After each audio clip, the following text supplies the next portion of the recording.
Welcome. Tonight you are invited into a quiet Victorian study where the fire burns low, the lamps glow softly, and the world outside grows still. In this peaceful space, we will spend the next few hours with gentle stories from the public domain, timeless tales of friendship, romance, imagination, and quiet reflection. These stories were written long ago. Their rhythms are slow, their language measured, and their worlds unhurried. Perfect companions for rest. There is nothing you need to do, nowhere you need to go, no thoughts you need to solve. Simply allow the words to drift past you, like embers rising in warm air. The Happy Prince by Oscar Wilde. High above the city, on a tall column, stood the statue of the Happy Prince. He was gilded all over with thin leaves of fine gold. For eyes he had 2 bright sapphires, and a large red ruby glowed on his sword hilt. He was very much admired indeed. "He is as beautiful as a weathercock," remarked one of the town councillors, who wished to gain a reputation for having artistic tastes. "Only not quite so useful," he added, fearing lest people should think him unpractical, which he really was not. "Why can't you be like the Happy Prince?" asked a sensible mother of her little boy who was crying for the moon. "The Happy Prince never dreams of crying for anything." "I am glad there is someone in the world who is quite happy," muttered a disappointed man as he gazed at the wonderful statue. "He looks just like an angel," said the charity children as they came out of the cathedral in their bright scarlet cloaks and their clean white pinafores. "How do you know?" said the mathematical master. "You have never seen one." "Ah, but we have. In our dreams," answered the children. And the mathematical master frowned and looked very severe, for he did not approve of children dreaming. One night there flew over the city a little swallow. His friends had gone away to Egypt 6 weeks before, but he had stayed behind, for he was in love with the most beautiful reed. He had met her early in the spring as he was flying down the river after a big yellow moth, and he had been so attracted by her slender waist that he had stopped to talk to her. "Shall I love you?" said the swallow, who liked to come to the point at once, and the reed made him a low bow. So he flew round and round her, touching the water with his wings and making silver ripples. This was his courtship, and it lasted all through the summer.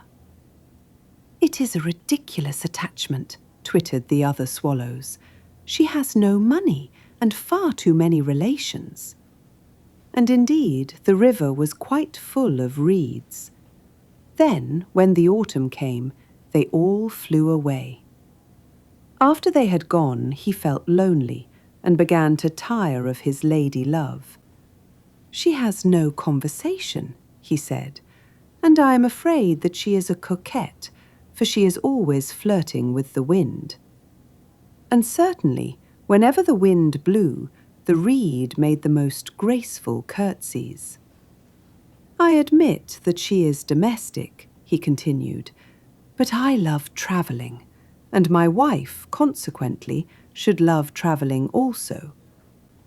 Will you come away with me?" he said finally to her. But the reed shook her head. She was so attached to her home. "You have been trifling with me," he cried. "I am off to the pyramids. Goodbye." And he flew away. All day long he flew, and at night time he arrived at the city.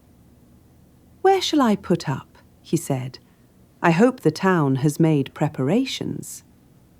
Then he saw the statue on the tall column. "I will put up there," he cried. It is a fine position, with plenty of fresh air. So he alighted just between the feet of the happy prince. I have a golden bedroom, he said softly to himself as he looked round, and he prepared to go to sleep. But just as he was putting his head under his wing, a large drop of water fell on him. What a curious thing, he cried. There is not a single cloud in the sky. The stars are quite clear and bright, and yet it is raining. The climate in the north of Europe is really dreadful.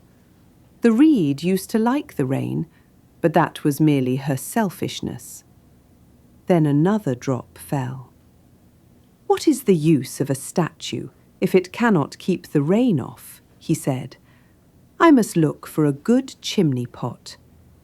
And he determined to flying away. But before he had opened his wings, a third drop fell, and he looked up and saw... what did he see? The eyes of the happy prince were filled with tears, and tears were running down his golden cheeks.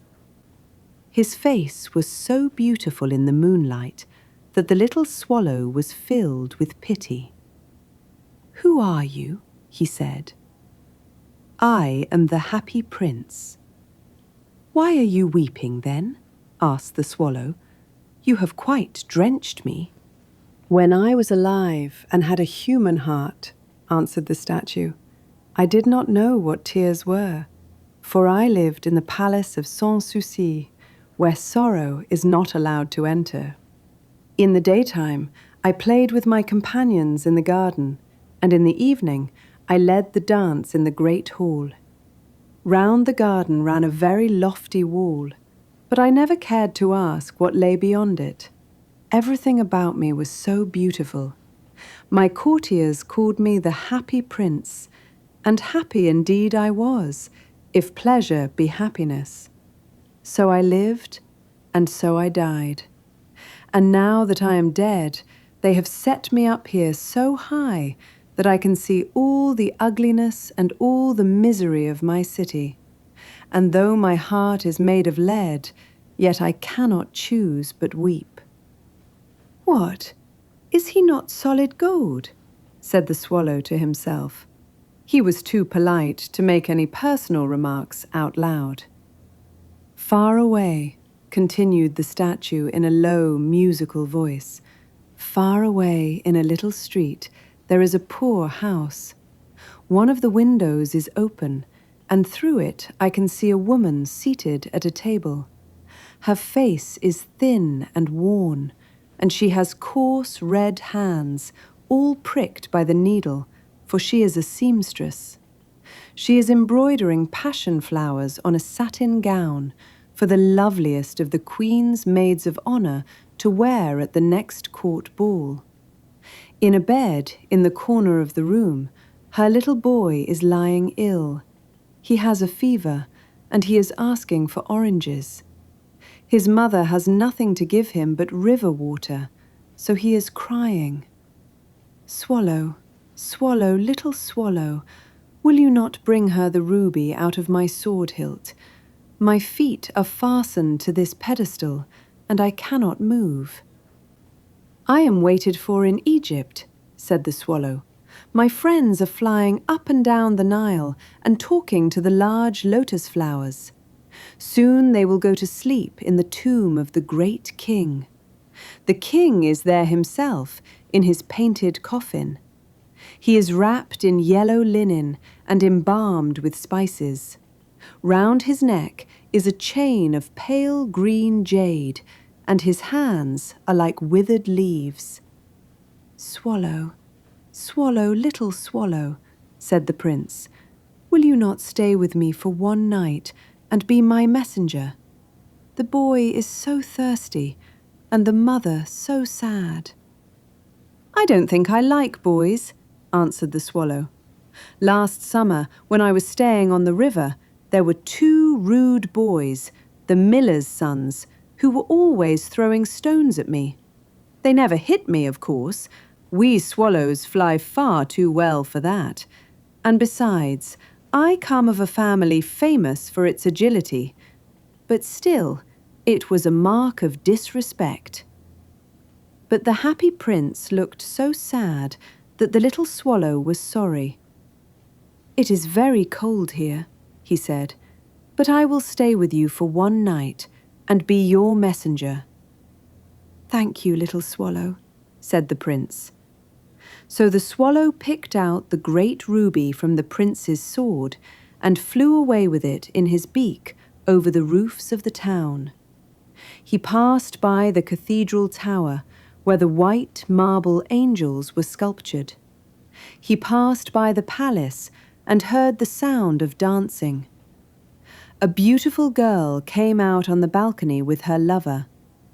"How wonderful the stars are," he said to her, "and how wonderful is the power of love." "I hope my dress will be ready in time for the state ball," she answered. "I have ordered passion flowers to be embroidered on it, but the seamstresses are so lazy." He passed over the river and saw the lanterns hanging from the masts of the ships. He passed over the ghetto and saw the old Jews bargaining with each other and weighing out money in copper scales. At last he came to the poor house and looked in. The boy was tossing feverishly on his bed, and the mother had fallen asleep. She was so tired. In he hopped and laid the great ruby on the table beside the woman's thimble. Then he flew gently round the bed, fanning the boy's forehead with his wings. "How cool I feel," said the boy. "I must be getting better." And he sank into a delicious slumber. Then the swallow flew back to the happy prince and told him what he had done. "It is curious," he remarked, "but I feel quite warm now, although it is so cold." "That is because you have done a good action," said the prince. And the little swallow began to think, and then he fell asleep. Thinking always made him sleepy.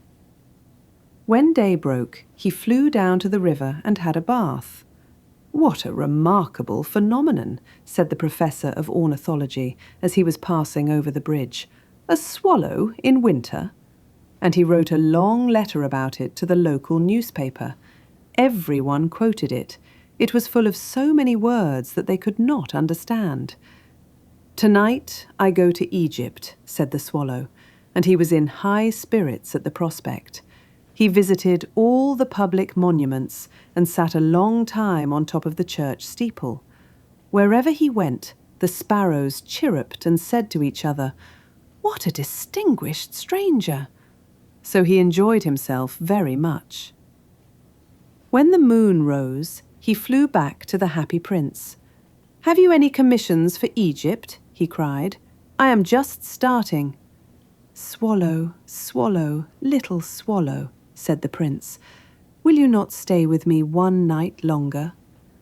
"I am waited for in Egypt," answered the swallow. "Tomorrow my friends will fly up to the second cataract. The river horse couches there among the bulrushes, and on a great granite throne sits the god Memnon. All night long he watches the stars, and when the morning star shines, he utters one cry of joy, and then he is silent. At noon, the yellow lions come down to the water's edge to drink.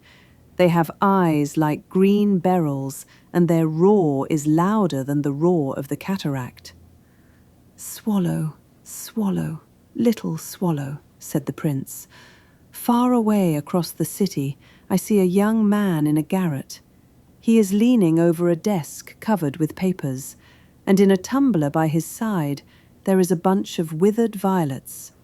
His hair is brown and crisp, and his lips are red as a pomegranate, and he has large and dreamy eyes. He is trying to finish a play for the director of the theatre, but he is too cold to write any more. There is no fire in the grate, and hunger has made him faint." "I will wait with you one night longer," said the swallow, who really had a good heart. "Shall I take him another ruby?" "Alas, I have no ruby now," said the prince. "My eyes are all that I have left. They are made of rare sapphires, which were brought out of India 1,000 years ago. Pluck out one of them and take it to him. He will sell it to the jeweler and buy food and firewood and finish his play." "Dear prince," said the swallow, "I cannot do that." And he began to weep. "Swallow, swallow, little swallow," said the prince, "do as I command you."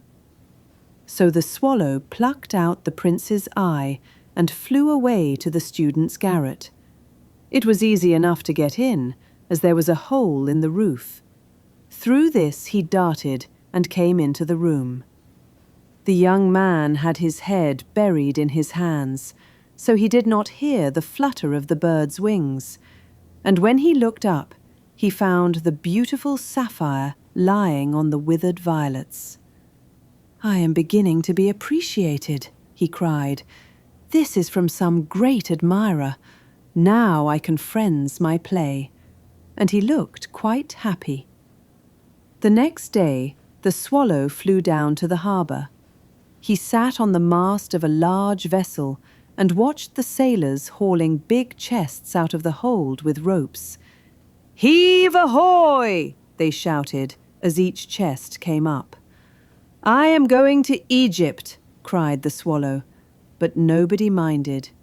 And when the moon rose, he flew back to the happy prince. "I am come to bid you goodbye," he cried. "Swallow, swallow, little swallow," said the prince, "will you not stay with me one night longer?" "It is winter," answered the swallow, "and the chill snow will soon be here. In Egypt, the sun is warm on the green palm trees, and the crocodiles lie in the mud and look lazily about them. My companions are building a nest in the temple of Baalbec, and the pink and white doves are watching them and cooing to each other. Dear prince, I must leave you, but I will never forget you, and next spring I will bring you back 2 beautiful jewels in place of those you have given away. The cord shall be redder than a red rose, and the sapphire shall be as blue as the great sea." Then the swallow flew back to the happy prince and told him what he had done. "It is curious," he remarked, "but I feel quite warm now, although it is so cold." "That is because you have done a good action," said the prince, and the little swallow began to think, and then he fell asleep. Thinking always made him sleepy. When day broke, he flew down to the river and had a bath. "What a remarkable phenomenon," said the professor of ornithology as he was passing over the bridge. "A swallow in winter." And he wrote a long letter about it to the local newspaper. Everyone quoted it. It was full of so many words that they could not understand. "Tonight I go to Egypt," said the swallow, and he was in high spirits at the prospect. He visited all the public monuments and sat a long time on top of the church steeple. Wherever he went, the sparrows chirruped and said to each other, "What a distinguished stranger!" So he enjoyed himself very much. When the moon rose, he flew back to the happy prince. "Have you any commissions for Egypt?" he cried. "I am just starting." "Swallow, swallow, little swallow," said the prince, "will you not stay with me one night longer?" "I am waited for in Egypt," answered the swallow. "Tomorrow my friends will fly up to the second cataract. The river horse couches there among the bulrushes, and on a great granite throne sits the god Memnon. All night long he watches the stars, and when the morning star shines, he utters one cry of joy, and then he is silent. At noon, the yellow lions come down to the water's edge to drink. They have eyes like green beryls, and their roar is louder than the roar of the cataract. "Swallow, swallow, little swallow," said the prince. "Far away across the city, I see a young man in a garret. He is leaning over a desk covered with papers, and in a tumbler by his side there is a bunch of withered violets. His hair is brown and crisp, and his lips are red as a pomegranate, and he has large and dreamy eyes. He is trying to finish a play for the director of the theatre, but he is too cold to write any more. There is no fire in the grate, and hunger has made him faint. I will wait with you one night longer," said the swallow, who really had a good heart. "Shall I take him another ruby?" "Alas, I have no ruby now," said the prince. "My eyes are all that I have left. They are made of rare sapphires, which were brought out of India 1,000 years ago. Pluck out one of them and take it to him. He will sell it to the jeweller and buy food and firewood and finish his play." "Dear prince," said the swallow, "I cannot do that." And he began to weep. "Swallow, swallow, little swallow," said the prince, "do as I command you." So the swallow plucked out the prince's eye and flew away to the student's garret. It was easy enough to get in, as there was a hole in the roof. Through this he darted and came into the room. The young man had his head buried in his hands, so he did not hear the flutter of the bird's wings. And when he looked up, he found the beautiful sapphire lying on the withered violets. "I am beginning to be appreciated," he cried. "This is from some great admirer. Now I can friendly my play." And he looked quite happy. The next day, the swallow flew down to the harbour. He sat on the mast of a large vessel and watched the sailors hauling big chests out of the hold with ropes. "Heave ahoy!" they shouted as each chest came up. "I am going to Egypt!" cried the swallow, but nobody minded. And when the moon rose, he flew back to the happy prince. "I am come to bid you goodbye," he cried. "Swallow, swallow, little swallow," said the prince, "will you not stay with me one night longer?" "It is winter," answered the swallow, "and the chill snow will soon be here. In Egypt, the sun is warm on the green palm trees, and the crocodiles lie in the mud and look lazily about them. My companions are beginning a nest in the temple of Baalbec, and the pink and white doves are watching them and cooing to each other. Dear prince, I must laud you, but I will never forget you. And next spring I would bring you back 2 beautiful jewels in place of those you have given away. The ruby shall be redder than a red rose, and the sapphire shall be as blue as the great sea." "It is not to Egypt that I am going," said the swallow. "I am going to the house of death. Death is the brother of sleep, is he not?" And he kissed the happy prince on the lips and fell down dead at his feet. At that moment, a curious crack sounded inside the statue, as if something had broken. The fact is that the leaden heart had snapped right in two. It certainly was a dreadfully hard frost. Early the next morning, the mayor was walking in the square below, in company with the town councillors. As they passed the column, he looked up at the statue. "Dear me, how shabby the happy prince looks," he said. "How shabby indeed," cried the town councillors, who always agreed with the mayor. And they went up to look at it. "The ruby has fallen out of his sword. His eyes are gone, and he is golden no longer," said the mayor. "In fact, he is little better than a beggar." "Little better than a beggar," said the town councillors. "And here is actually a dead bird at his feet," continued the mayor. "We must really issue a proclamation that birds are not to be allowed to die here."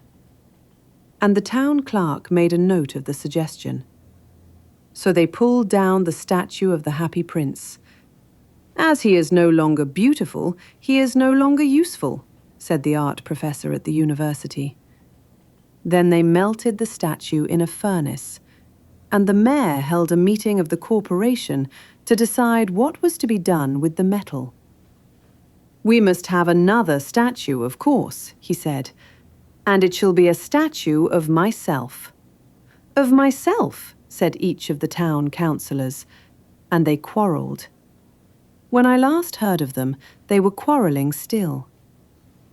"What a strange thing," said the overseer of the workmen at the foundry. "This broken lead heart will not melt in the furnace. We must throw it away." So they threw it on a dust heap, where the dead swallow was also lying. "Bring me the two most precious things in the city," said God to one of his angels. And the angel brought him the leaden heart and the dead bird. "You have rightly chosen," said God. "For in my garden of paradise this little bird shall sing for evermore, and in my city of gold the happy prince shall praise me." The Selfish Giant by Oscar Wilde. Every afternoon, as they were coming from school, the children used to go and play in the giant's garden. It was a large and lovely garden with soft green grass. Here and there, over the grass, stood beautiful flowers like stars, and there were 12 peach trees that in the springtime broke out into delicate blossoms of pink and pearl, and in the autumn bore rich fruit. The birds sat on the trees and sang so sweetly that the children used to stop their games in order to listen to them. "How happy we are here," they cried to each other. One day, the giant came back. He had been to visit his friend, the Cornish ogre, and had stayed with him for 7 years. After the 7 years were over, he had said all that he had to say, for his conversation was limited, and he determined to return to his own castle. When he arrived, he saw the children playing in the garden. "What are you doing here?" he cried in a very gruff voice, and the children ran away. "My own garden is my own garden," said the giant. "Anyone can understand that, and I will allow nobody to play in it but myself." So he built a high wall all round it and put up a notice board. "Trespassers will be prosecuted." He was a very selfish giant. The poor children had now nowhere to play. They tried to play on the road, but the road was very dusty and full of hard stones, and they did not like it. They used to wander round the high wall when their lessons were over and talk about the beautiful garden inside. "How happy we were there," they said to each other. Then the spring came, and all over the country there were little blossoms and little birds. Only in the garden of the selfish giant it was still winter.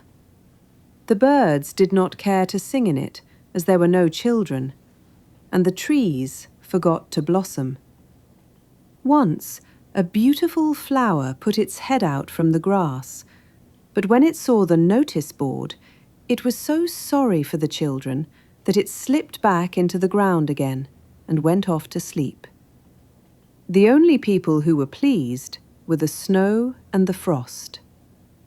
"Spring has forgotten this garden," they cried, "so we will live here all the year round." The snow covered up the grass with her great white cloak, and the frost painted all the trees silver. Then they invited the north wind to stay with them, and he came. He was wrapped in furs, and he roared all day about the garden and blew the chimney pots down. "This is a delightful spot," he said. "We must ask the hail on a visit." So the hail came. Every day for 3 hours he rattled on the roof of the castle, till he broke most of the slates. And then he ran round and round the garden as fast as he could go. He was dressed in grey, and his breath was like ice. "I cannot understand why the spring is so late in coming," said the selfish giant, as he sat at the window and looked out at his cold, white garden. "I hope there will be a change in the weather." But the spring never came, nor the summer. The autumn gave golden fruit to every garden, but to the giant's garden she gave none. "He is too selfish," she said. So it was always winter there, and the north wind and the hail and the frost and the snow danced about through the trees. One morning, the giant was lying awake in bed when he heard some lovely music. It sounded so sweet to his ears that he thought it must be the king's musicians passing by. It was really only a little linnet singing outside his window. But it was so long since he had heard a bird sing in his garden that it seemed to him to be the most beautiful music in the world. Then the hail stopped dancing over his head, and the north wind ceased roaring, and a delicious perfume came to him through the open casement. "I believe the spring has come at last," said the giant, and he jumped out of bed and looked out. What did he see? He saw a most wonderful sight.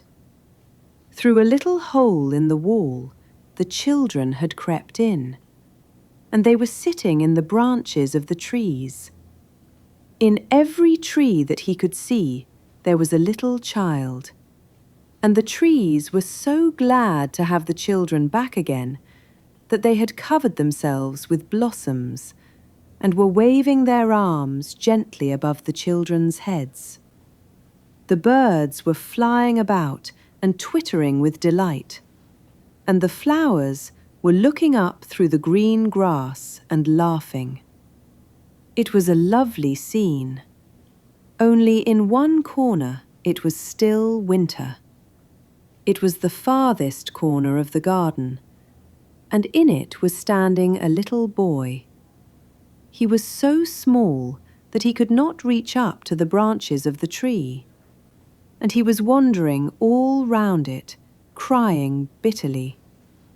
The poor tree was still quite covered with frost and snow, and the north wind was blowing and roaring above it. "Climb up, little boy," said the tree, and it bent its branches down as low as it could. But the boy was too tiny, and the giant's heart melted as he looked out. "How selfish I have been," he said. "Now I know why the spring would not come here.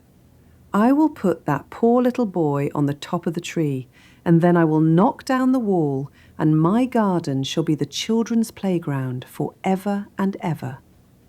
He was really very sorry for what he had done, so he crept downstairs and opened the front door quite softly and went out into the garden. But when the children saw him, they were so frightened that they all ran away, and the garden became winter again. Only the little boy did not run, for his eyes were so full of tears that he did not see the giant coming. and the giant stole up behind him and took him gently in his hand and put him up into the tree.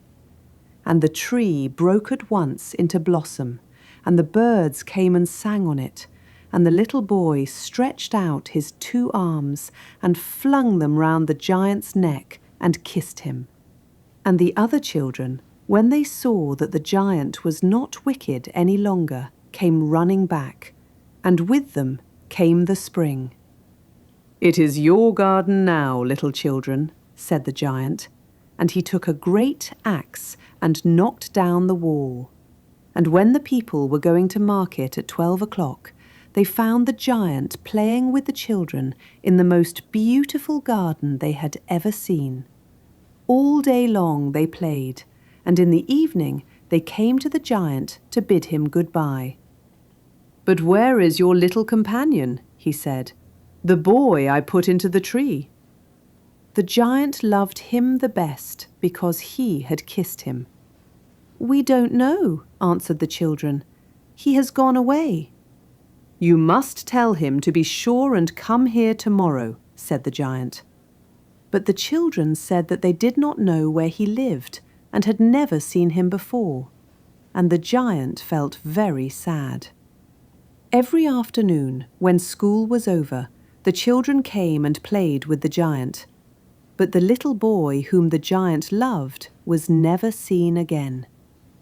The giant was very kind to all the children, yet he longed for his first little friend and often spoke of him. "How I would like to see him," he used to say. Years went over, and the giant grew very old and feeble. He could not play about any more, so he sat in a huge armchair and watched the children at their games and admired his garden.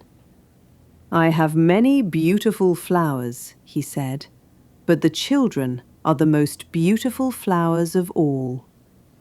One winter morning, he looked out of his window as he was dressing. He did not hate the winter now, for he knew that it was merely the spring asleep and that the flowers were resting. Suddenly he rubbed his eyes in wonder and looked and looked. It certainly was a marvellous sight. In the farthest corner of the garden was a tree quite covered with lovely white blossoms. Its branches were all golden, and silver fruit hung down from them. And underneath it stood the little boy he had loved. Downstairs ran the giant in great joy and out into the garden. He hastened across the grass and came near to the child.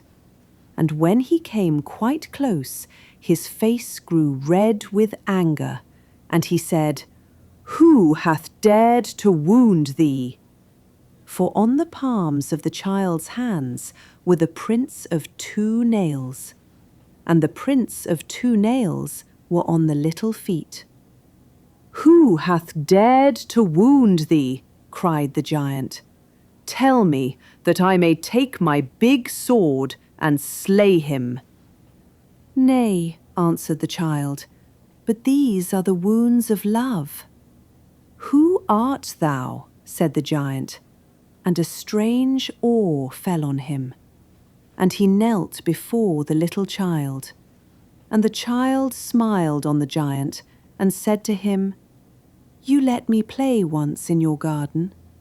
Today you shall come with me to my garden, which across paradise."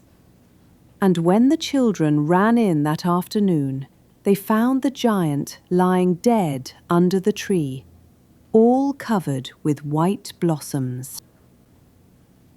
The Nightingale and the Rose by Oscar Wilde.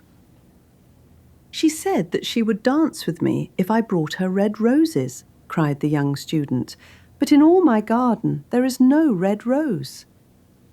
From her nest in the holm oak tree, the nightingale heard him, and she looked out through the leaves and wondered.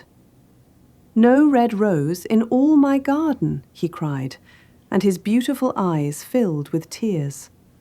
Ah, on what little things does happiness depend! I have read all that the wise men have written, and all the secrets of philosophy are mine. Yet for want of a red rose is my life made wretched." "Here at last is a true lover," said the nightingale. "Night after night have I sung of him, though I knew him not. Night after night have I told his story to the stars, and now I see him. His hair is dark as the hyacinth blossom, and his lips are red as the rose of his desire. But passion has made his face like pale ivory, and sorrow has set her seal upon his brow." "The prince gives a ball tomorrow night," murmured the young student, "and my love will be of the company. If I bring her a red rose, she will dance with me till dawn. If I bring her a red rose, I shall hold her in my arms, and she will lean her head upon my shoulder, and her hand will be clasped in mine. But there is no red rose in my garden, so I shall sit lonely, and she will pass me by. She will have no heed of me, and my heart will break." "Here indeed is the true lover," said the nightingale. "What I sing of, he suffers. What is joy to me, to him is pain. Surely love is a wonderful thing. It is more precious than emeralds, and dearer than fine opals. Pearls and pomegranates cannot buy it, nor is it set forth in the marketplace. It may not be purchased of the merchants, nor can it be weighed out in the balance for gold." "The musicians will sit in their gallery," said the young student, "and play upon their stringed instruments, and my love will dance to the sound of the harp and the violin. She will dance so lightly that her feet will not touch the floor, and the courtiers in their gay dresses will throng round her. But with me she will not dance, for I have no red rose to give her." And he flung himself down on the grass and buried his face in his hands and wept. "Why is he weeping?" asked a little green lizard as he ran past him with his tail in the air. "Why indeed?" said a butterfly, who was fluttering about after a sunbeam. "Why indeed?" whispered a daisy to his neighbour in a soft, low voice. "He is weeping for a red rose," said the nightingale. "For a red rose?" they cried. "How very ridiculous!" And the little lizard, who was something of a cynic, laughed outright. But the nightingale understood the secret of the student's sorrow, and she sat silent in the oak tree and thought about the mystery of love. Suddenly she spread her brown wings for flight and soared into the air. She passed through the grove like a shadow, and like a shadow she sailed across the garden. In the centre of the grass plot stood a beautiful rose tree, and when she saw it, she flew over to it and lit upon a spray. "Give me a red rose," she cried, "and I will sing you my sweetest song." But the tree shook its head. "My roses are white," it answered, "as white as the foam of the sea, and whiter than the snow upon the mountain. But go to my brother who grows round the old sundial, and perhaps he will give you what you want." So the nightingale flew over to the rose tree that was growing round the old sundial. "Give me a red rose," she cried, "and I will sing you my sweetest song." But the tree shook its head. "My roses are yellow," it answered, "as yellow as the hair of the mermaiden who sits upon an amber throne, and yellower than the daffodil that blooms in the meadow before the mower comes with his scythe. But go to my brother who grows beneath the student's window, and perhaps he will give you what you want." So the nightingale flew over to the rose tree that was growing beneath the student's window. "Give me a red rose," she cried, "and I will sing you my sweetest song." But the tree shook its head. "My roses are red," it answered, "as red as the feet of the dove, and redder than the great fans of coral that wave and wave in the ocean cavern.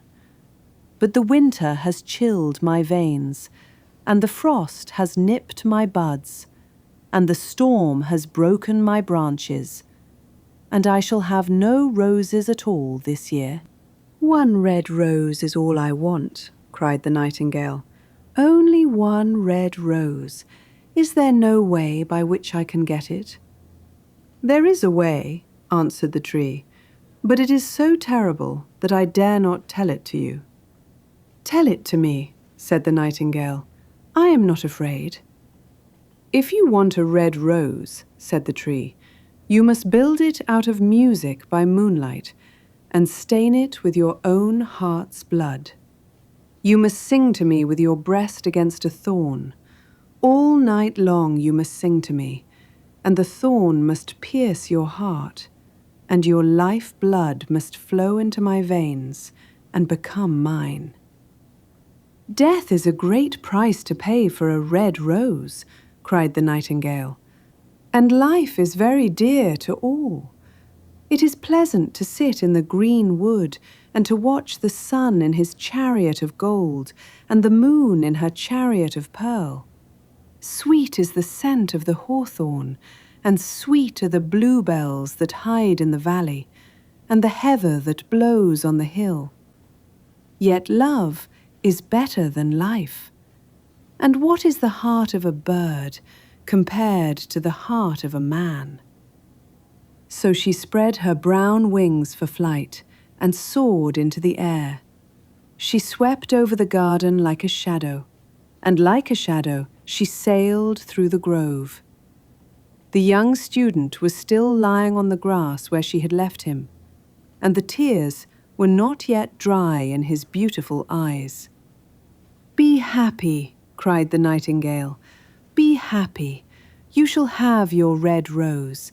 I will build it out of music by moonlight and stain it with my own heart's blood. All that I ask of you in return is that you will be a true lover. For love is wiser than philosophy, though she is wise, and mightier than power, though he is mighty. Flame-coloured are his wings, and coloured like flame is his body. His lips are sweet as honey, and his breath is like frankincense." The student looked up from the grass and listened, but he could not understand what the nightingale was saying to him, for he only knew the things that are written down in books. But the oak tree understood and felt sad, for he was very fond of the little nightingale who had built her nest in his branches. "Sing me one last song," he whispered. "I shall feel very lonely when you are gone." So the nightingale sang to the oak tree, and her voice was like water bubbling from a silver jar. When she had finished her song, the student got up and pulled a notebook and a lead pencil out of his pocket. "She has form," he said to himself as he walked away through the grove. "That cannot be denied to her. But has she got feeling? I am afraid not. In fact, she is like most artists. She is all style, without any sincerity. She would not sacrifice herself for others. She thinks merely of music, and everybody knows that the arts are selfish. Still, it must be admitted that she has some beautiful notes in her voice. What a pity it is that they do not mean anything or do any practical good." And he went into his room and lay down on his little pallet bed and began to think of his love. And after a time he fell moon shone in the heavens, the nightingale flew to the rose tree and set her breast against the thorn. All night long she sang with her breast against the thorn, and the cold crystal moon leaned down and listened. All night long she sang, and the thorn went deeper and deeper into her breast. and her life-blood ebbed away from her. She sang first of the birth of love in the heart of a boy and a girl, and on the topmost spray of the rose tree there blossomed a marvellous rose, petal following petal, as song followed song. Pale was it at first, as the mist that hangs over the river, pale as the feet of the morning, and silver as the wings of the dawn, as the shadow of a rose in a mirror of silver, as the shadow of a rose in a water pool. So was the rose that blossomed on the topmost spray of the tree. But the tree cried to the nightingale to press closer against the thorn.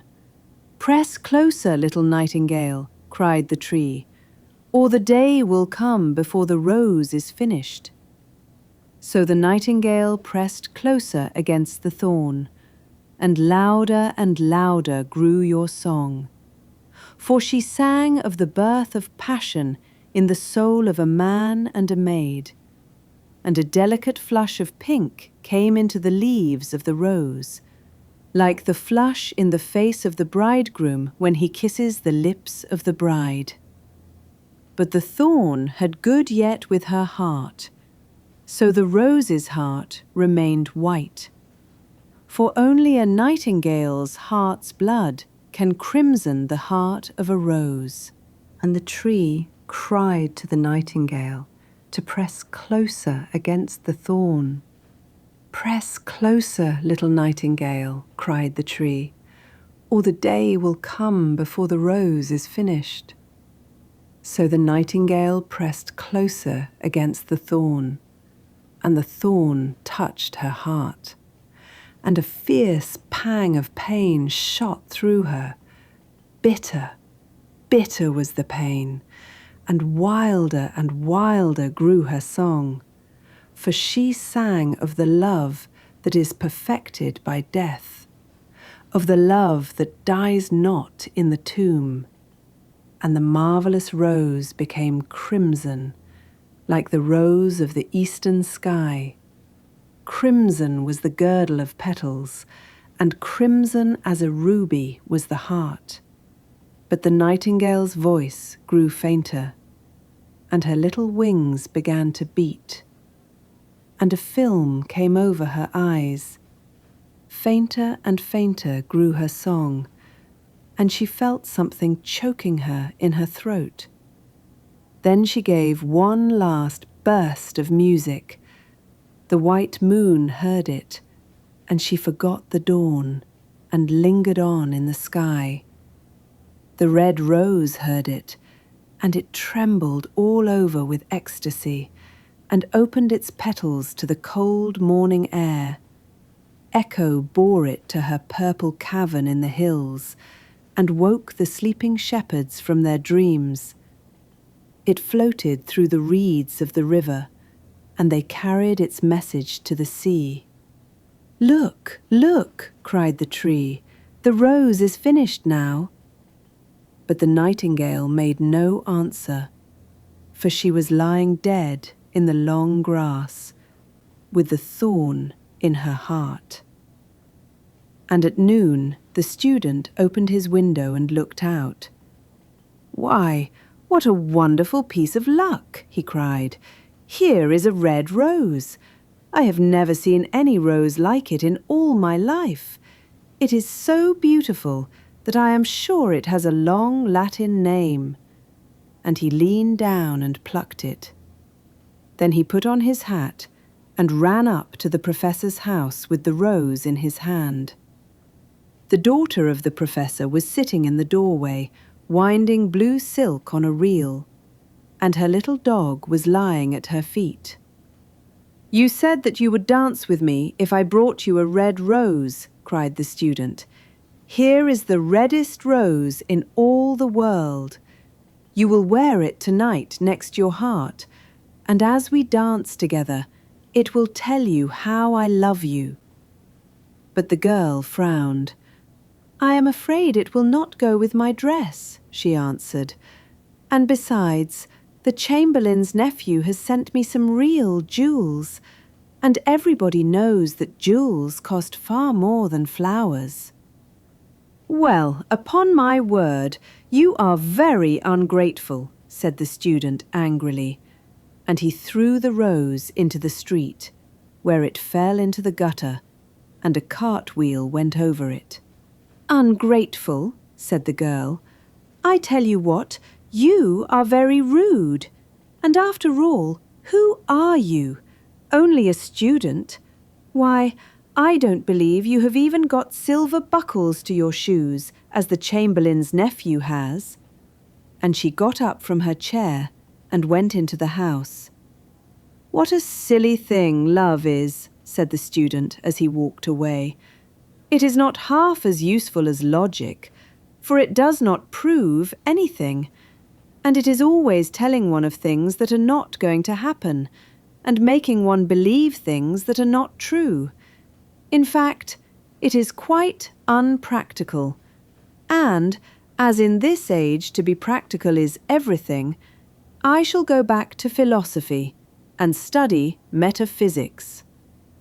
So he returned to his room and pulled out a great dusty book and began to read. The Open Window by Saki. "My aunt will be down presently, Mr. Nuttall," said a very self-possessed young lady of 15. "In the meantime, you must try and put up with me." Frampton Nuttall endeavoured to say the correct something, which should duly flatter the niece of the moment, without unduly discounting the aunt that was to come. Privately, he doubted more than ever whether these formal visits on a succession of total strangers would do much toward helping the nerve cure which he was supposed to be undergoing. "I know how it will be," his sister had said, when he was preparing to migrate to this rural retreat. "You will bury yourself down there and not speak to a living soul, and your nerves will be worse than ever from moping. I shall just give you letters of introduction to all the people I know there. Some of them, as far as I can remember, were quite nice." Frampton wondered whether Mrs. Sappleton, the lady to whom he was presenting one of the letters of introduction, came into the nice division. "Do you know many of the people round here?" asked the niece, when she judged that they had had sufficient silent communion. "Hardly a soul," said Frampton. "My sister was staying here, at the rectory, you know, some 4 years ago, and she gave me letters of introduction to some of the people here." He made the last statement in a tone of distinct regret. "Then you know practically nothing about my aunt?" pursued the self-possessed young lady. "Only her name and address," admitted the caller. He was wondering whether Mrs. Sappleton was in the married or widowed state. An undefinable something about the room seemed to suggest masculine habitation. "Her great tragedy happened just 3 years ago," said the child. "That would be since your sister's time." "Her tragedy?" asked Frampton. Somehow, in this restful country spot, tragedies seemed out of place.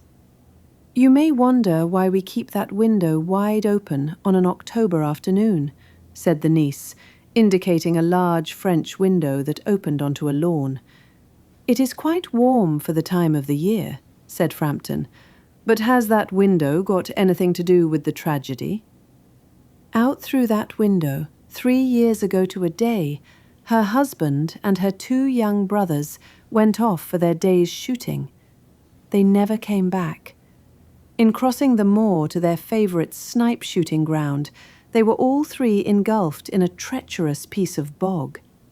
It had been that dreadful wet summer, you know, and places that were safe in other years gave way suddenly, without warning. Their bodies were never recovered.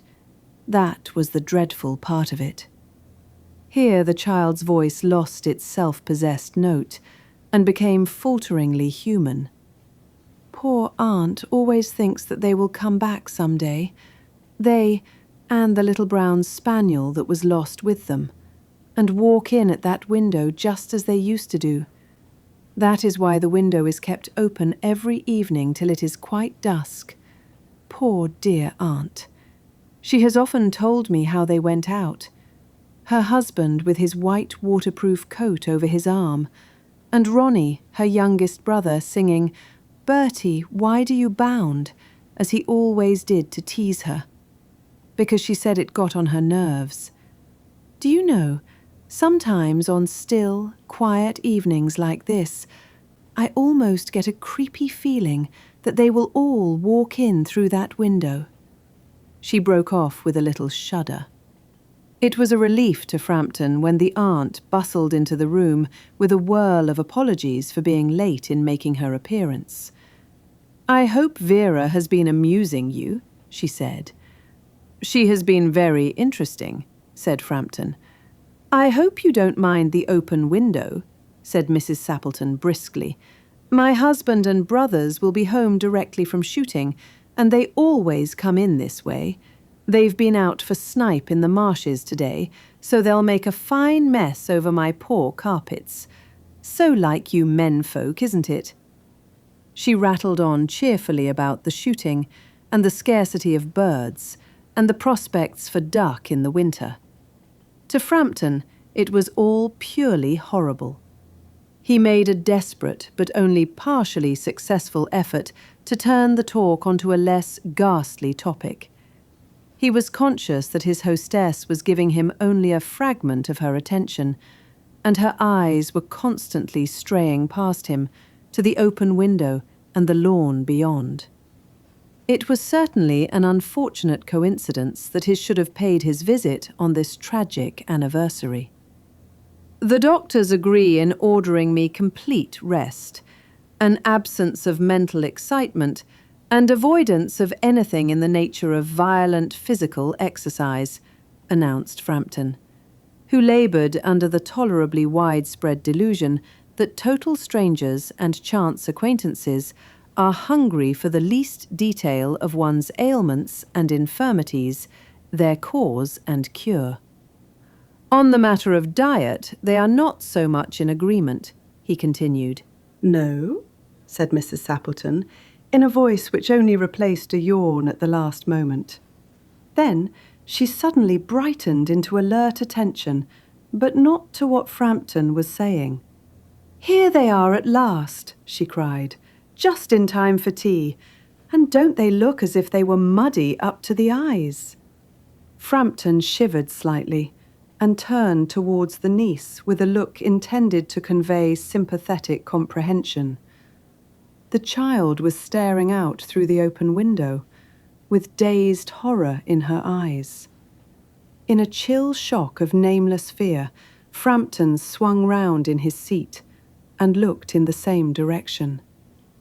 In the deepening twilight, 3 figures were walking across the lawn towards the window.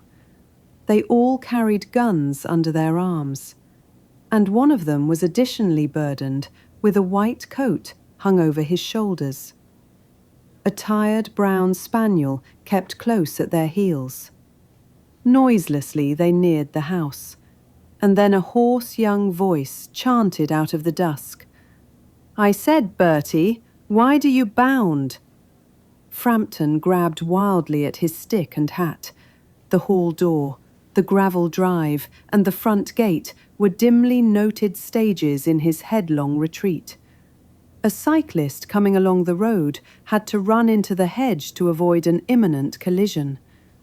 "Here we are, my dear," said the bearer of the white mackintosh, coming in through the window. "Fairly muddy, but most of it's dry. Who was that who bolted out as we came up?" "A most extraordinary man, a Mr. Nuttall," said Mrs. Sappleton. "Could only talk about his illnesses, and dashed off without a word of goodbye or apology when you arrived. One would think he had seen a ghost." "I expect it was the spaniel," said the niece calmly.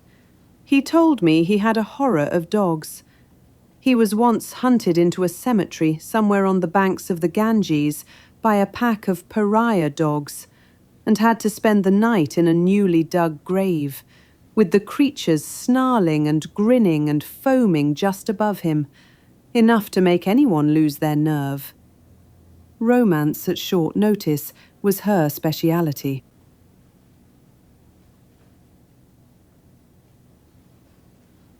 The Gift of the Magi by O. Henry. $1.87. That was all. And 60 cents of it was in pennies. Pennies saved 1 and 2 at a time by bulldozing the grocer and the vegetable man and the butcher, until one's cheeks burned with the silent imputation of parsimony that such close dealing implied. 3 times Della counted it, $1.87, and the next day would be Christmas. There was clearly nothing to do but flop down on the shabby little couch and howl. So Della did it. Which instigates the moral reflection that life is made up of sobs, sniffles, and smiles, with sniffles predominating. While the mistress of the home is gradually subsiding from the first stage to the second, take a look at the home. A furnished flat at $8 per week. It did not exactly beg a description, but it certainly had that word on the lookout for the mendicancy squad.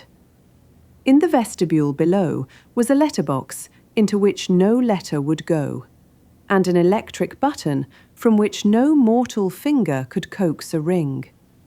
Also appertaining thereunto was a card bearing the name Mr. James Dillingham Young. The Dillingham had been flung to the breeze during a former period of prosperity, when its possessor was being paid $30 per week. Now, when the income was shrunk to 20, they were thinking seriously of contracting to a modest and unassuming D. But whenever Mr. James Dillingham Young came home and reached his flat above, he was called Jim, and greatly hugged by Mrs. James Dillingham Young, already introduced to you as Della. Which is all very good. Della finished her cry and attended to her cheeks with the powder rag. She stood by the window and looked out dully at a grey cat walking a grey fence in a grey backyard. Tomorrow would be Christmas Day, and she had only $1.87 with which to buy Jim a present. She had been saving every penny she could for months, with this result. $20 a week doesn't go far. Expenses had been greater than she had calculated. They always are. Only $1.87 to buy a present for Jim. Her Jim. Many a happy hour she had spent planning for something nice for him. Something fine and rare and sterling. Something just a little bit near to being worthy of the honour of being owned by Jim. There was a pier glass between the windows of the room. Perhaps you have seen a pier glass in an $8 flat. A very thin and very agile person may, by observing his reflection in a rapid sequence of longitudinal strips, obtain a fairly accurate conception of his looks. Della, being slender, had mastered the art. Suddenly she whirled from the window and stood before the glass. Her eyes were shining brilliantly, but her face had lost its colour within 20 seconds. Rapidly she pulled down her hair and let it fall to its full length. Now there were 2 possessions of the James Dillingham Youngs in which they both took a mighty pride. One was Jim's gold watch. That had been his father's and his grandfather's. The other was Della's hair. Had the Queen of Sheba lived in the flat across the airshaft, Della would have let her hair hang out the window some day to dry, just to depreciate Her Majesty's jewels and gifts. Had King Solomon been the janitor, with all his treasures piled up in the basement, Jim would have pulled out his watch every time he passed, just to see him pluck at his beard from envy. So now Della's beautiful hair fell about her, rippling and shining like a cascade of brown waters. It reached below her knee and made itself almost a garment for her. And then she did it up again, nervously and quickly. Once she faltered for a minute and stood still, while a tear or two splashed on the worn red carpet. On went her old brown jacket. On went her old brown hat. With a whirl of skirts, and with the brilliant sparkle still in her eyes, she fluttered out the door and down the stairs to the street. Where she stopped, the sign read, Madame Sofronie, hair goods of all kinds. One flight up Della ran and collected herself, panting. Madame, large, too white, chilly, hardly looked the Sofronie. "Will you buy my hair?" asked Della. "I buy hair," said Madame. "Take your hat off, and let's have a sight at the looks of it." Down rippled the brown cascade. $20, said Madame, lifting the mass with a practised hand. "Give it to me quick," said Della. Oh, and the next 2 hours tripped by on rosy wings. Forget the hashed metaphor. She was ransacking the stores for Jim's present. She found it at last. It surely had been made for Jim and no one else. There was no other like it in any of the stores, and she had turned all of them inside out. It was a platinum fob chain, simple and chaste in design, properly proclaiming its value by substance alone, and not by meretricious ornamentation, as all good things should do. It was even worthy of the watch. As soon as she saw it, she knew that it must be Jim's. It was like him. Quietness and value. The description applied to both. $21 they took from her for it, and she hurried home with the 87 cents. With that chain on his watch, Jim might be properly anxious about the time in any company. Grand as the watch was, he sometimes looked at it on the sly, on account of the old leather strap that he used in place of a chain. When Della reached home, her intoxication gave way a little to prudence and reason. She got out her curling irons and lighted the gas, and went to work repairing the ravages made by generosity added to love, which is always a tremendous task, dear friends, a mammoth task. Within 40 minutes, her head was covered with tiny, close-lying curls that made her look wonderfully like a truant schoolboy. She looked at her reflection in the mirror, long, carefully, and critically. "If Jim doesn't kill me," she said to herself, "before he takes a second look at me, he'll say I look like a Coney Island chorus girl. But what could I do? Oh, what could I do with $1.87? At 7 o'clock, the coffee was made, and the frying pan was on the back of the stove, hot and ready to cook the chops. Jim was never late. Della doubled the fob chain in her hand and sat on the corner of the table near the door that he always entered.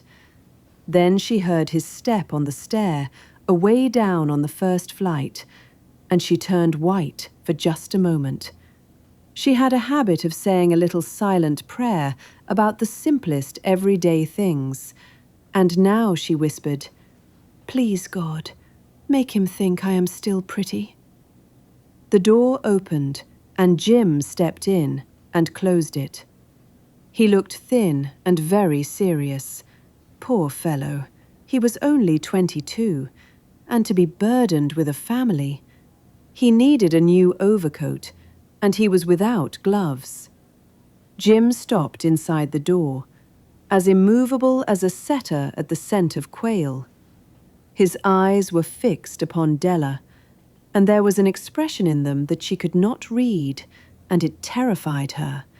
It was not anger, nor surprise, nor disapproval, nor horror, nor any of the sentiments that she had been prepared for.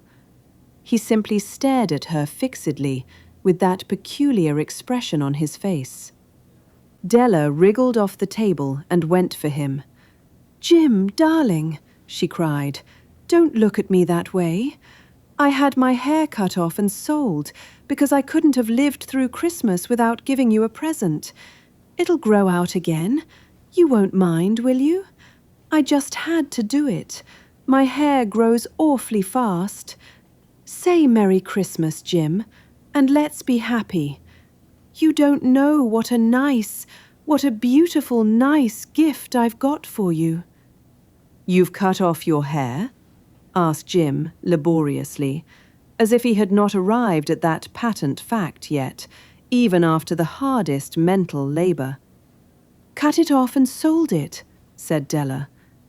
Don't you like me just as well, anyhow? I'm me without my hair, ain't I? Jim looked about the room curiously. You say your hair is gone, he said, with an air almost of idiocy. You needn't look for it, said Della. It's sold, I tell you. Sold and gone, too. It's Christmas Eve, boy. Be good to me, for it went for you. Maybe the hairs of my head were numbered, she went on with sudden serious sweetness. But nobody could ever count my love for you. Shall I put the chops on, Jim? Out of his trance, Jim seemed quickly to wake. He enfolded his Della. For 10 seconds, let us regard with discreet scrutiny some inconsequential object in the other direction. $8 a week, or $1 million a year. What is the difference? A mathematician or a wit would give you the wrong answer. The Magi brought valuable gifts, but that was not among them. This dark assertion will be illuminated later on. Jim drew a package from his overcoat pocket and threw it upon the table. Don't make any mistake, Dell, he said, about me. I don't think there's anything in the way of a haircut or a shave or a shampoo that could make me like my girl any less. But if you'll unwrap that package, you may see why you had me going a while at first.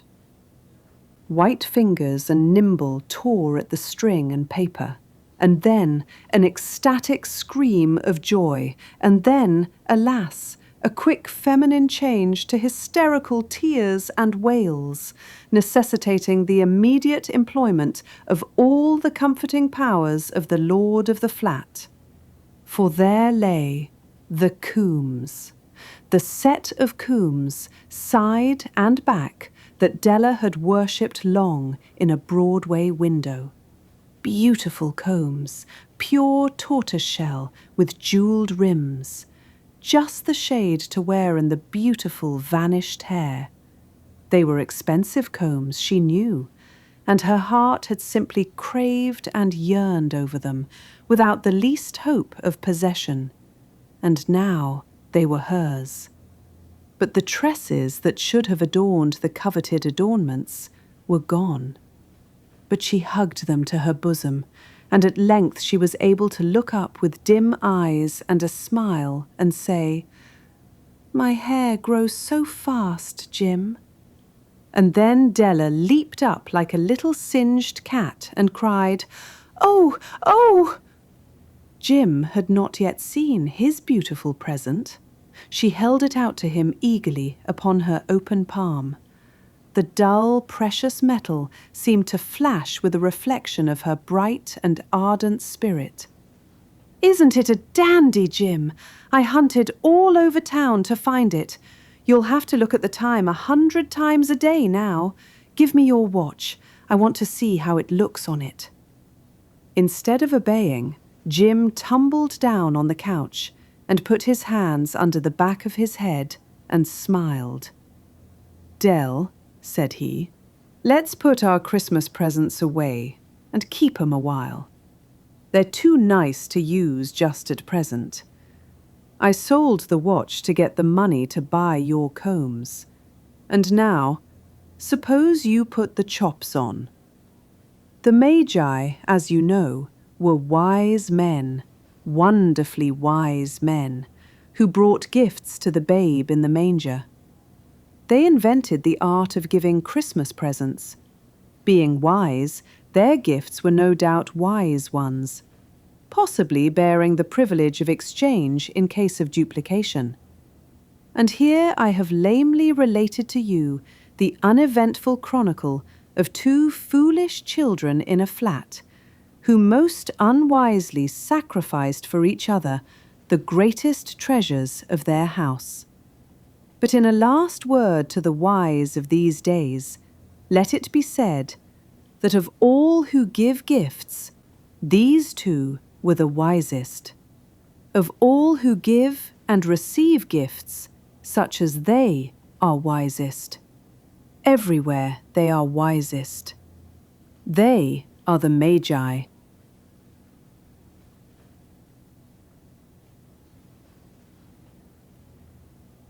The Devoted Friend by Oscar Wilde.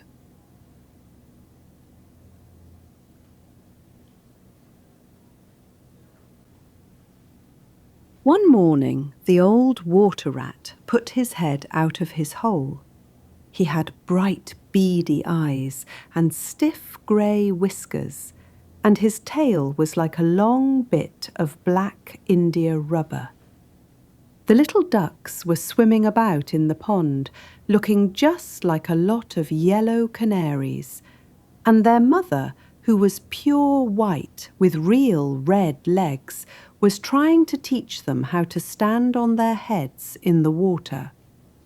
"You will never be in the best society unless you can stand on your heads," she kept saying to them, and every now and then she showed them how it was done. But the little ducks paid no attention to her. They were so young that they did not know what an advantage it is to be in society at all. "What disobedient children!" cried the old water rat. "They really deserve to be drowned." "Nothing of the kind," answered the duck. "Everyone must make a beginning, and parents cannot be too patient." "Ah, I know nothing about the feelings of parents," said the water rat. "I am not a family man. In fact, I have never been married, and I never intend to be. Love is all very well in its way, but friendship is much higher. Indeed, I know of nothing in the world that is either nobler or rarer than a devoted friendship." "And what, pray, is your idea of the duties of a devoted friend?" asked a green linnet, who was sitting in a willow tree hard by and had overheard the conversation. "Yes, that is just what I want to know," said the duck, and she swam away to the end of the pond and stood upon her head in order to give her children a good example. "What a silly question!" cried the water rat. "I should expect my devoted friend to be devoted to me, of course." "And what would you do in return?" said the little bird, swinging upon a silver spray and flapping his tiny wings. "I don't understand you," answered the water rat. "Let me tell you a story on the subject," said the linnet. "Is the story about me?" asked the water rat. "If so, I will listen to it, for I am extremely fond of fiction." "It is applicable to you," answered the linnet, and he flew down, and alighting upon the bank, he told the story of the devoted friend. "Once upon a time," said the linnet, "there was an honest little fellow named Hans." "Was he very distinguished?" asked the water rat. "No," answered the linnet, "I don't think he was distinguished at all, except for his kind heart and his funny, round, good-humoured face. He lived in a tiny cottage all by himself, and every day he worked in his garden. In all the countryside there was no garden so lovely as his. Sweet William grew there, and gilly-flowers, and shepherd's purses, and fair maids of France. There were damask roses and yellow roses, lilac crocuses and gold purple violets and white, columbine and lady smock, marjoram and wild basil, the cowslip and the flower de luce, the daffodil and the clove pink bloomed or blossomed in their proper order as the months went by, one flower taking another flower's place, so that there were always beautiful things to look at and pleasant odours to smell. Little Hans had a great many friends, but the most devoted friend of all was Big Hugh the miller. Indeed, so devoted was the rich miller to little Hans that he would never go by his garden without leaning over the wall and plucking a large nosegay, or a handful of sweet herbs, or filling his pockets with plums and cherries if it was the fruit season. Real friends should have everything in common, the miller used to say, and little Hans nodded and smiled, and felt very proud of having a friend with such noble ideas. Sometimes, indeed, the neighbours thought it strange that the rich miller never gave little Hans anything in return, though he had 100 sacks of flour stored away in his mill, and 6 milch cows, and a large flock of woolly sheep. But Hans never troubled his head about these things, and nothing gave him greater pleasure than to listen to all the wonderful things the miller used to say about the unselfishness of true friendship. So little Hans worked away in his garden. During the spring, the summer, and the autumn he was very happy. But when the winter came, and he had no fruit or flowers to bring to the market, he suffered a good deal from cold and hunger, and often had to go to bed without any supper but a few dried pears or some hard nuts. In the winter also he was extremely lonely. As the miller never came to see him then, "There is no good in my going to see little Hans as long as the snow lasts," the miller used to say to his wife. "For when people are in trouble, they should be left alone and not be bothered by visitors. That, at least, is my idea about friendship, and I am sure I am right. So I shall wait till the spring comes, and then I shall pay him a visit, and he will be able to give me a large basket of primroses, and that will make him so happy."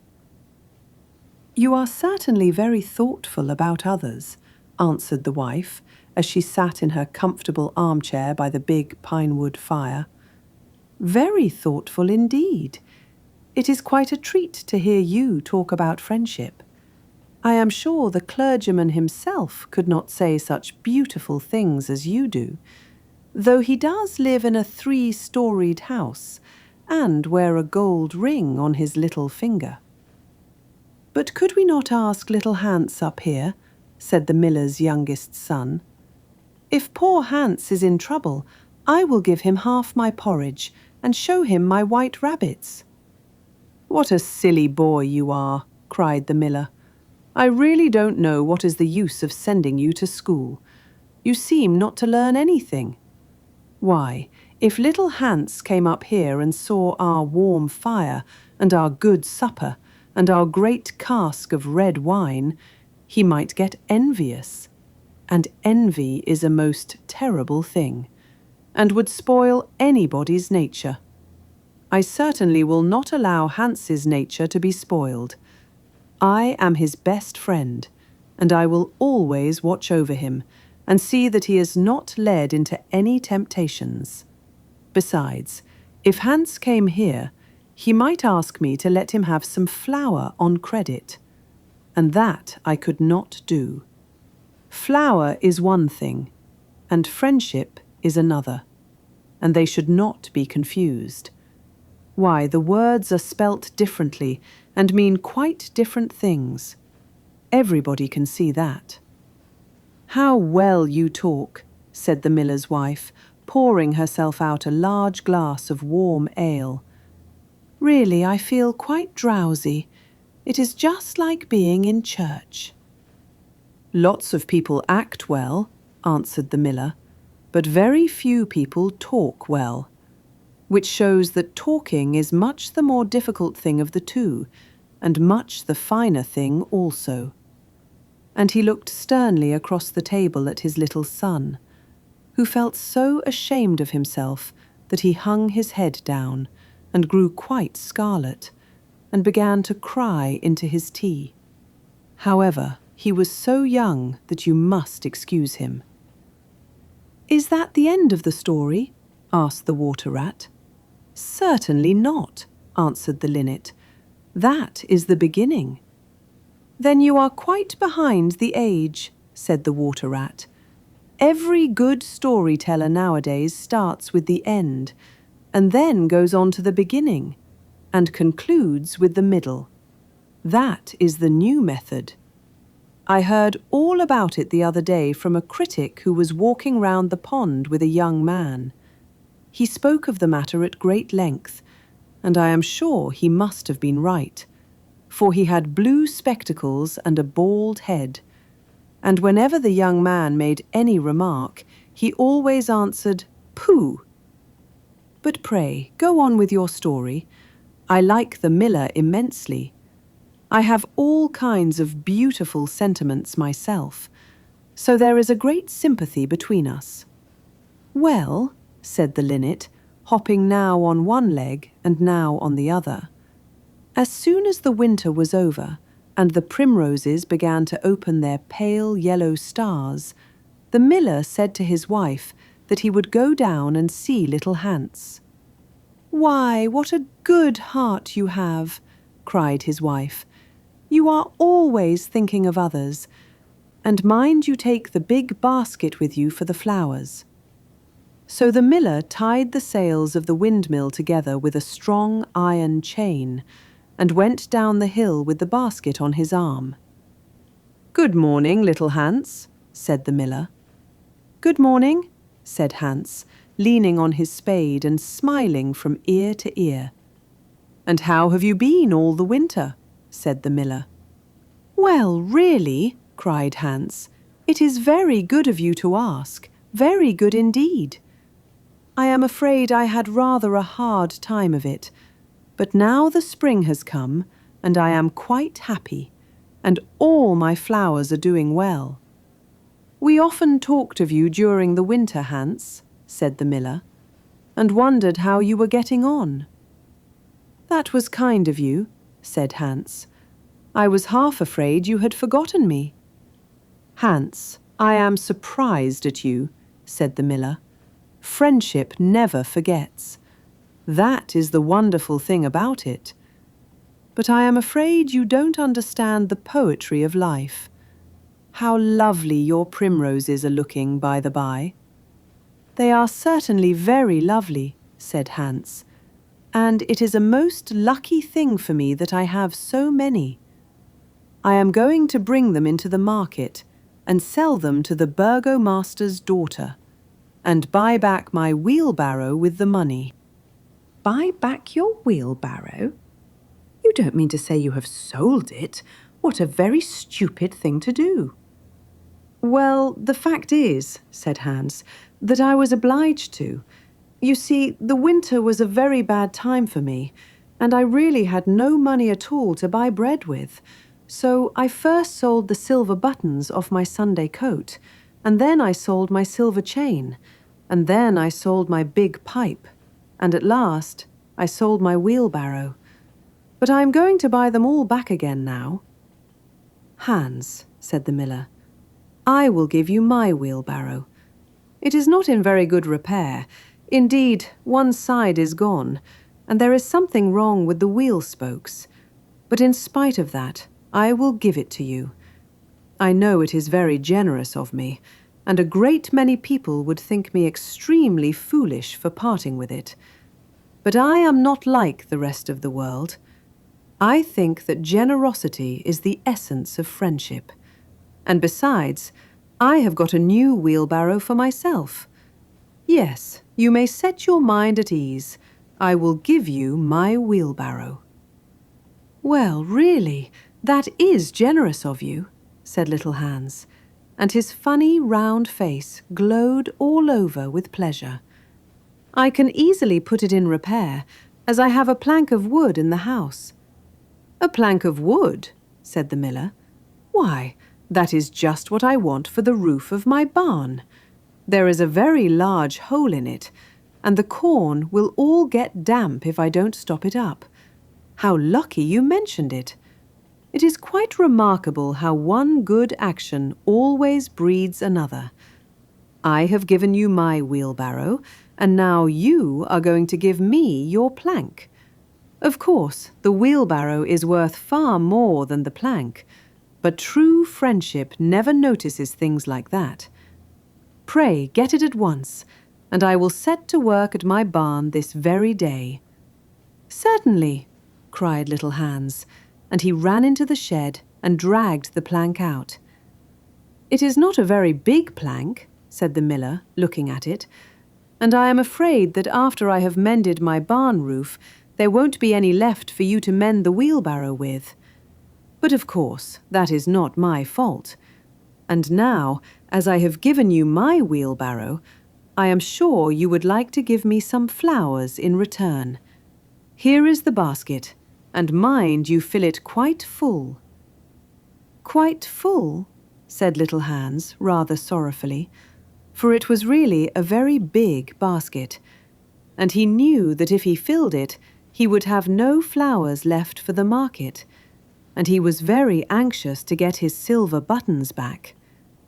"Well, really," answered the miller, "as I have given you my wheelbarrow, I don't think that it is much to ask you for a few flowers. I may be wrong, but I should have thought that friendship, true friendship, was quite free from selfishness of any kind." "My dear friend, my best friend," cried little Hans, "you are welcome to all the flowers in my garden. I would much sooner have your good opinion than my silver buttons any day." And the ran and plucked all his pretty primroses and filled the miller's basket. "Goodbye, little Hans," said the miller, as he went up the hill with the plank on his shoulder and the big basket in his hand. "Goodbye," said little Hans, and he began to dig away quite merrily. He was so pleased about the wheelbarrow. The next day he was nailing up some honeysuckle against the porch, when he heard the miller's voice calling to him from the road.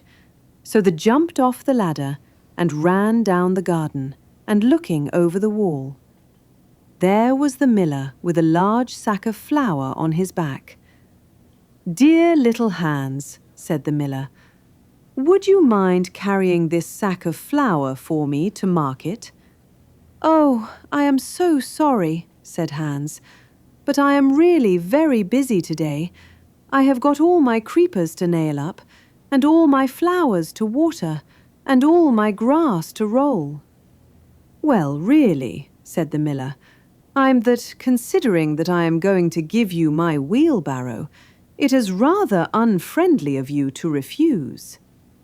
"Oh, don't say that," cried with little Hans. "I wouldn't be unfriendly for the whole world," and ran in for his cap and trudged off with the big sack on his shoulders. It was a very good day, and the road was terribly dusty, and before Hans had reached the 6th milestone, he was so tired that he had to sit down and rest. However, he went on bravely, and at last he reached the market. For then had waited there some time, he sat the sack of flour for a very good price, and showing returned home at once, for he was afraid that if he stopped too late, he kind some robbers on the way. "It has certainly been a hard day," said little Hans to himself as he was going to bed, But I am glad I did not refuse the miller, for he is my best friend, and besides, he is going to give me his wheelbarrow." Early the next morning, the miller came down to get the money for his sack of flour, but little Hans was so tired that he was still in bed. "Upon my word," said the miller, "you are very lazy. Really, considering that I am going to give you my wheelbarrow, I think you might work harder. Idleness is a great sin, and I certainly don't like any of my friends to be idle or sluggish. You must not mind my speaking quite plainly to you. Of course, I should not dream of doing so if I were not your friend. But what is the good of friendship if one cannot say exactly what one means? Anybody can say charming things and try to please and to flatter, but a true friend always says unpleasant things and does not mind giving pain. Indeed, if he is a really true friend, he prefers it, for he knows that then he is doing good." "I am very sorry," said little Hans, rubbing his eyes and pulling off his nightcap, "but I was so tired that I thought I would lie in bed for a little time and listen to the birds singing. Do you know that I always work better after hearing the birds sing?" "Well, I am glad of that," said the miller, clapping little Hans on the back, "for I want you to come up to the mill as soon as you are dressed and mend my barn roof for me." Poor little Hans was very anxious to go and work in his garden, for his flowers had not been watered for 2 days, but he did not like to refuse the miller, as he was such a good friend to him. "Do you think it would be unfriendly of me if I said I was busy?" he inquired in a shy and timid voice. "Well, really," answered the miller, "I do not think it is much to ask of you, considering that I am going to give you my wheelbarrow. But of course, if you refuse, I will go and do it myself." "Oh, on no account," cried little Hans, and he jumped out of bed and dressed himself and went up to the barn. He would work there all day long till sunset, and at sunset the miller came to see how he was getting on. "Have you mended the hole in the roof yet, little Hans?" cried the miller in a cheery voice. "It is quite mended," answered little Hans, coming down the ladder. "Ah," said the miller, "there is no work so delightful as the work one does for others." "It is certainly a great privilege to hear you talk," answered little Hans, sitting down and wiping his forehead. "A very great privilege. But I am afraid I shall never have such beautiful ideas as you have." "Oh, they will come to you," said the miller, "but you must take more pains. At present, you have only the practice of friendship. Some day, you will have the theory also." "Do you really think I shall?" asked little Hans. "I have no doubt of it," answered the miller. "But now that you have mended the roof, you had better go home and rest, for I want you to drive my sheep to the mountain tomorrow." Poor little Hans was afraid to say anything to this, and early the next morning the miller brought his sheep round to the cottage, and Hans started off with them to the mountain. It took him the whole day to get there and back, and when he returned, he was so tired that he went off to sleep in his chair, and did not wake up till it was broad daylight. "What a delightful time I shall have in my garden," he said, and he went to work at once. But somehow he was never able to look after his flowers at all, for his friend the miller was always coming round and sending him off on long errands, or getting him to help at the mill. Little Hans was very much distressed at times, as he was afraid his flowers would think he had forgotten them. But he consoled himself by the reflection that the miller was his best friend. "Besides," he used to say, "he is going to give me his wheelbarrow, and that is an act of pure generosity." So little Hans worked away for the Lord, and the miller said all kinds of beautiful things about friendship, which Hans took down in a notebook, and you'll use today he was a very good scholar. Now it happened that world evening, little Hans was sitting by his fireside, when a loud rap came at the door. It was very wild night, and the wind was blowing and roaring round the house so terribly that at first he thought it was terribly the storm. But a second rap came, and going a third, louder than any of the others. "It is some poor traveller," said little Hans to himself, and he ran to the door. There stood the miller, with a lantern in one hand and a big stick in the other. "Dear little Hans," cried the miller, "I am in great trouble. My little boy has fallen off a ladder and hurt himself, and I am going for the doctor. But he lives so far away, and it is such a bad night, that it has just occurred to me that it would be much better if you went instead of me. You know I am going to give you my wheelbarrow, and so it is only fair that you should do something for me in return." "Certainly," cried little Hans. "I take it quite as a compliment your coming to me, and I will start off at once. But you must lend me your lantern, as the night is so dark that I am afraid I might fall into the ditch."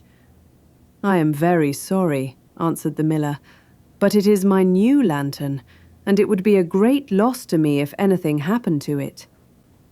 "Well, never mind, I will do without it," cried little Hans, and he took down his great fur coat and his warm scarlet cap and tied a muffler round his throat and started off. What a dreadful storm it was! The night was so black that little Hans could hardly see, and the wind was so strong that he could scarcely stand. However, he was very courageous, and after he had been walking about 3 hours, he arrived at the doctor's house and knocked at the door. "Who is there?" cried the doctor, putting his head out of his bedroom window. "Little Hans, doctor." "What do you want, little Hans?" "The miller's son has fallen from a ladder and has hurt himself, and the miller wants you to come at once."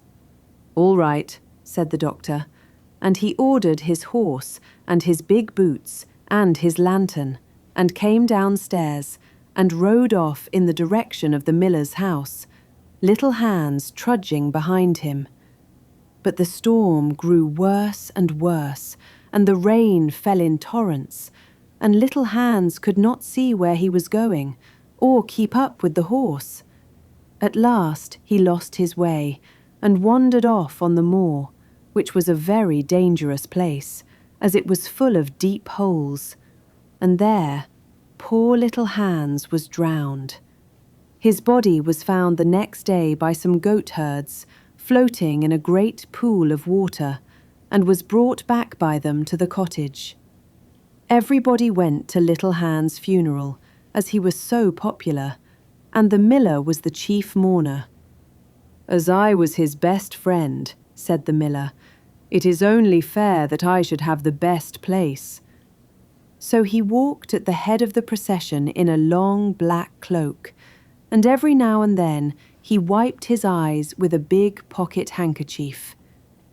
"Little Hans is certainly a great loss to everyone," said the blacksmith when the funeral was over, and they were all seated comfortably in the inn, drinking spiced wine and eating sweet cakes. "A great loss to me at any rate," answered the miller. "Why, I had as good as given him my wheelbarrow, and now I really don't know what to do with it. It is very much in my way at home, and it is in such bad repair that I could not get anything for it if I sold it. I will certainly take care not to give away anything again. One always suffers for being generous." "Well," said the water rat after a long pause. "Well, that is the end," said the linnet. "But what became of the miller?" asked the water rat. "Oh, I really don't know," replied the linnet. and I am sure that I don't care." "It is quite evident then that you have no sympathy in your nature," said the Water Rat. "I am afraid you don't quite see the moral of the story," remarked the Linnet. "The what?" screamed the Water Rat. "The moral." "Do you mean to say that the story has a moral?" "Certainly," said the Linnet. "Well, really," said the Water Rat in a very angry manner, "I think you should have told me that before you began. If you had done so, I certainly would not have listened to you. In fact, I should have said, 'Pooh,' like the critic. However, I can say it now." So he shouted out, "Pooh," at the top of his voice, gave a whisk with his tail, and went back into his hole. "And how do you like the Water Rat?" asked the Duck, who came paddling up some minutes afterwards. "He has a great many good points, but for my own part, I have a mother's feelings, and I can never look at a confirmed bachelor without the tears coming into my eyes." "I am rather afraid that I have annoyed him," answered the Linnet. "The fact is that across him a story with a moral." "Ah, that is about the very dangerous thing to do," said the Duck, "and I quite agree with her." The Remarkable Rocket by Oscar Wilde. The king's son was going to be married, so there were general rejoicings. He had waited a whole year for his bride, and at last she had arrived. She was a Russian princess and had driven all the way from Finland in a sledge drawn by 6 reindeer. The sledge was shaped like a great golden swan, and between the swan's wings lay the little princess herself. Her long ermine cloak reached right down to her feet. On her head was a tiny cap of silver tissue, and she was as pale as the snow palace in which she had always lived. So pale was she that as she drove through the streets, all the people wondered. "She is like a white rose," they cried, and they threw down flowers on her from the balconies. At the gate of the castle, the prince was waiting to receive her. He had dreamy violet eyes, and his hair was like fine gold. When he saw her, he sank upon one knee and kissed her hand. "Your picture was beautiful," he murmured, "but you are more beautiful than your picture." And the little princess blushed. "She was like a white rose before," said a young page to his neighbour, "but she is like a red rose now." And the whole court was delighted. For the next 3 days, everybody went about saying, "White rose, red rose, red rose, white rose," and the king gave orders that the page's salary was to be doubled. As he received no salary at all, this was not of much use to him, but it was considered a great honour and was duly published in the Court Gazette. When the 3 days were over, the marriage was celebrated. It was a magnificent ceremony, and the bride and bridegroom walked hand in hand under a canopy of purple velvet embroidered with little pearls. Then there was a state banquet which lasted for 5 hours. The prince and princess sat at the top of the great hall and drank out of a cup of clear crystal. Only true lovers could drink out of this cup, for if false lips touched it, it grew grey and dull and cloudy. "It's quite clear that they love each other," said the little page, "as clear as crystal." And the king doubled his salary a second time. "What an honour!" cried all the courtiers. After the banquet, there was to be a ball. The bride and bridegroom were to dance the rose dance together, and the king had promised to play the flute. He played very badly, but no one had ever dared to tell him so, because he was the king.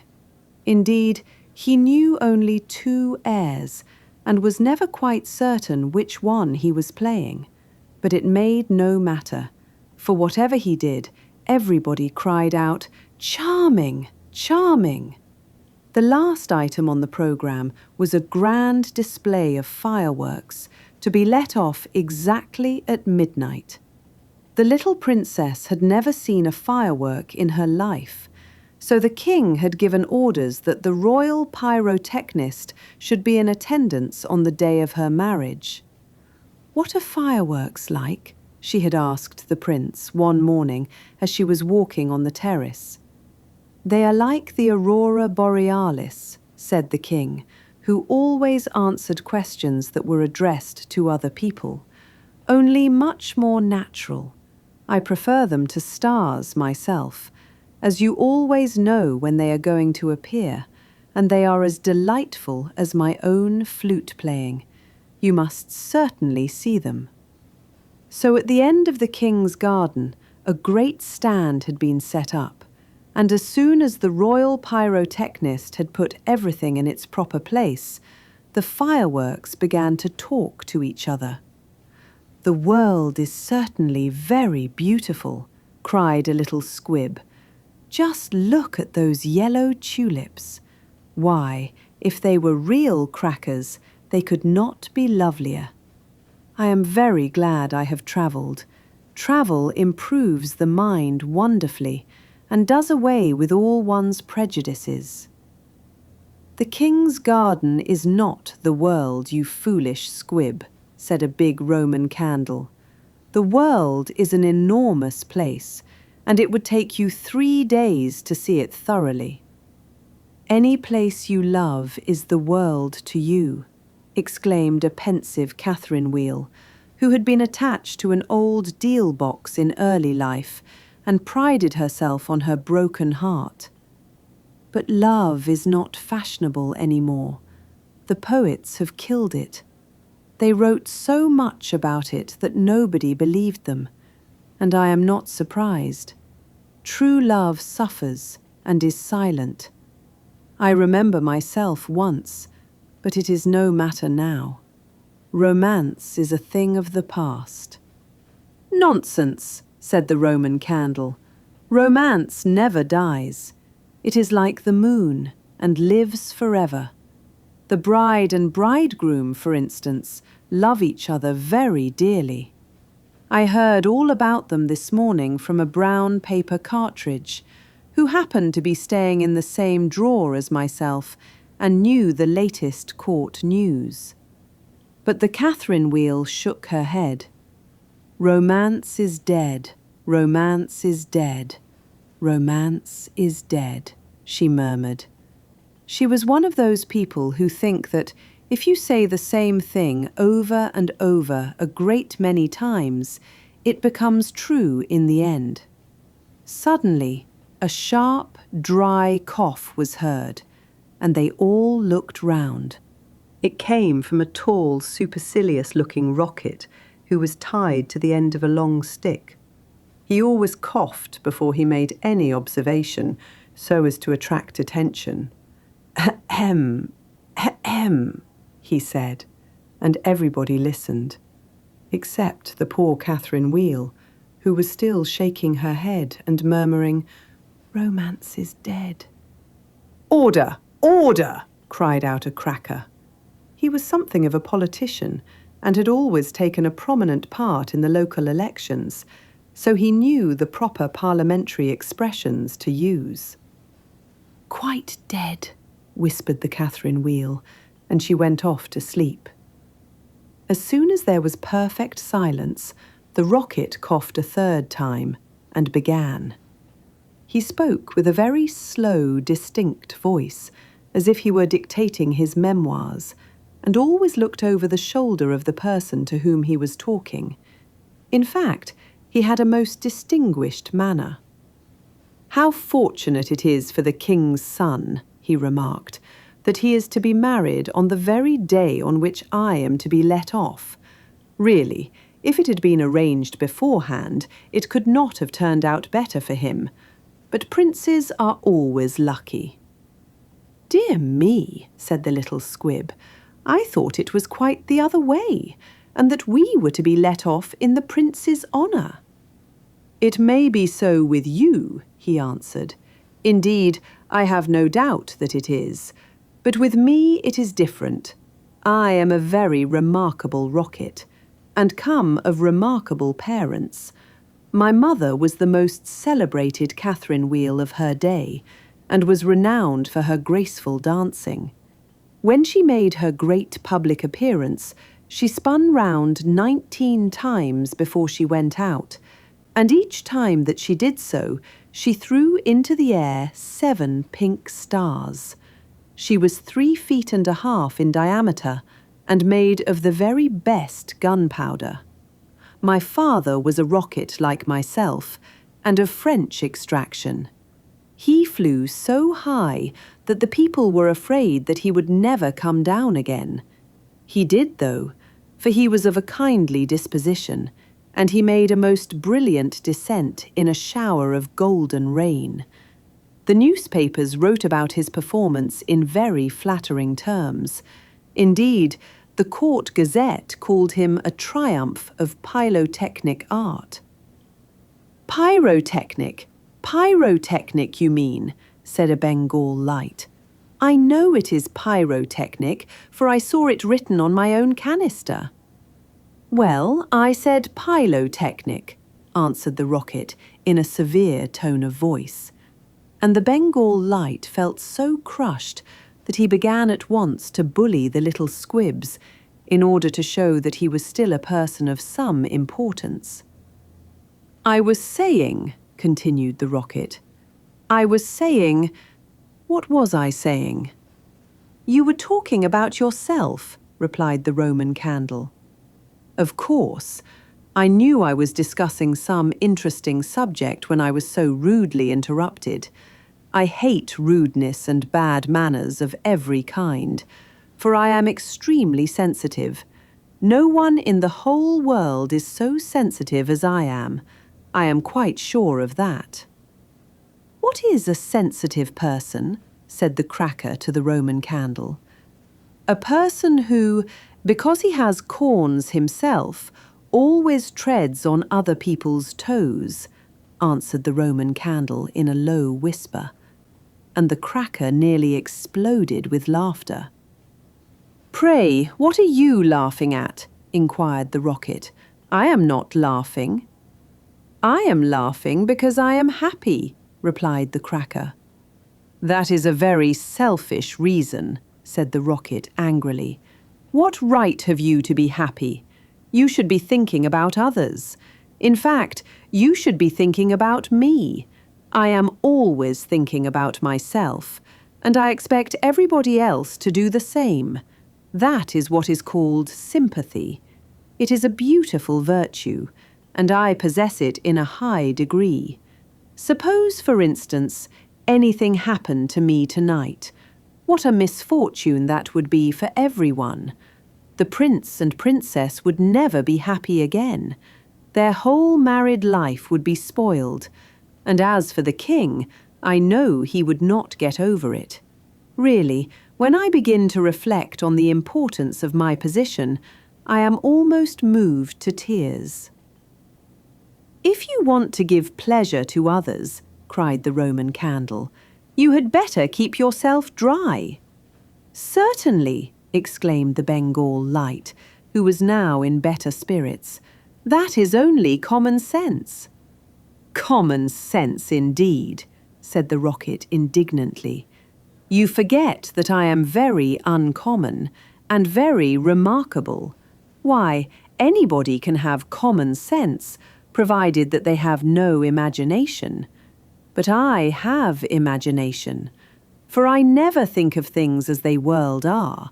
I always think of them as being quite different. As for keeping myself dry, there is evidently no one here who can at all appreciate an emotional nature. Fortunately for myself, I don't care. The only thing that sustains one through life is the consciousness of the immense inferiority of everybody else. and this is a feeling that I have always cultivated. But none of you have any hearts. Here you are laughing and making merry, just as if the prince and princess had not just been married." "Well, really," exclaimed a small fire balloon, "why not? It is a most joyful occasion, and when I soar up into the air, I intend to tell the stars all about it. You will see them twinkle when I talk to them about the pretty bride." "Ah, what a trivial view of life," said the rocket. "But it is only what I expected. There is nothing in you. You are hollow and empty. Why, perhaps the prince and princess may go to live in a country where there is a deep river, and perhaps they may have one only son, a little fair-haired boy with violet eyes like the prince himself. And perhaps someday he may go out to walk with his nurse, and perhaps the nurse may go to sleep under a great elder tree, and perhaps the little boy may fall into the deep river and be drowned. What a terrible misfortune! Poor people, to lose their only son. It is really too dreadful. I shall never get over it." "But they have not lost their only son," said the Roman candle. "No misfortune has happened to them at all." "I never said that they had," replied the rocket. "I said that they might. If they had lost their only son, there would be no use in saying anything more about the matter. I hate people who cry over spilt milk, but when I think that they might lose their only son, I certainly am very much affected." "You certainly are," cried the Bengal light. "In fact, you are the most affected person I ever met." "You are the rudest person I ever met," said the rocket, "and you cannot understand my friendship for the prince." "Why, you don't even know him," growled the Roman candle. "I never said I knew him," answered the rocket. "I dare say that if I knew him, I should not be his friend at all. It is a very dangerous thing to know one's friends." "You had really better keep yourself dry," said the fire balloon. "That is the important thing." "Very important for you, I have no doubt," answered the rocket. "But I shall weep if I choose." And he actually burst into real tears, which flowed down his stick like raindrops, and nearly drowned two little beetles, who were just thinking of setting up house together, and were looking for a nice dry spot to live in. "He must have a truly romantic nature," said the Catherine Wheel, "for he weeps when there is nothing at all to weep about." And she heaved a deep sigh and thought about the deal box. But the Roman candle and the Bengal light were quite indignant and kept saying, "Humbug, humbug," at the top of their voices. They were extremely practical, and whenever they objected to anything, they called it humbug.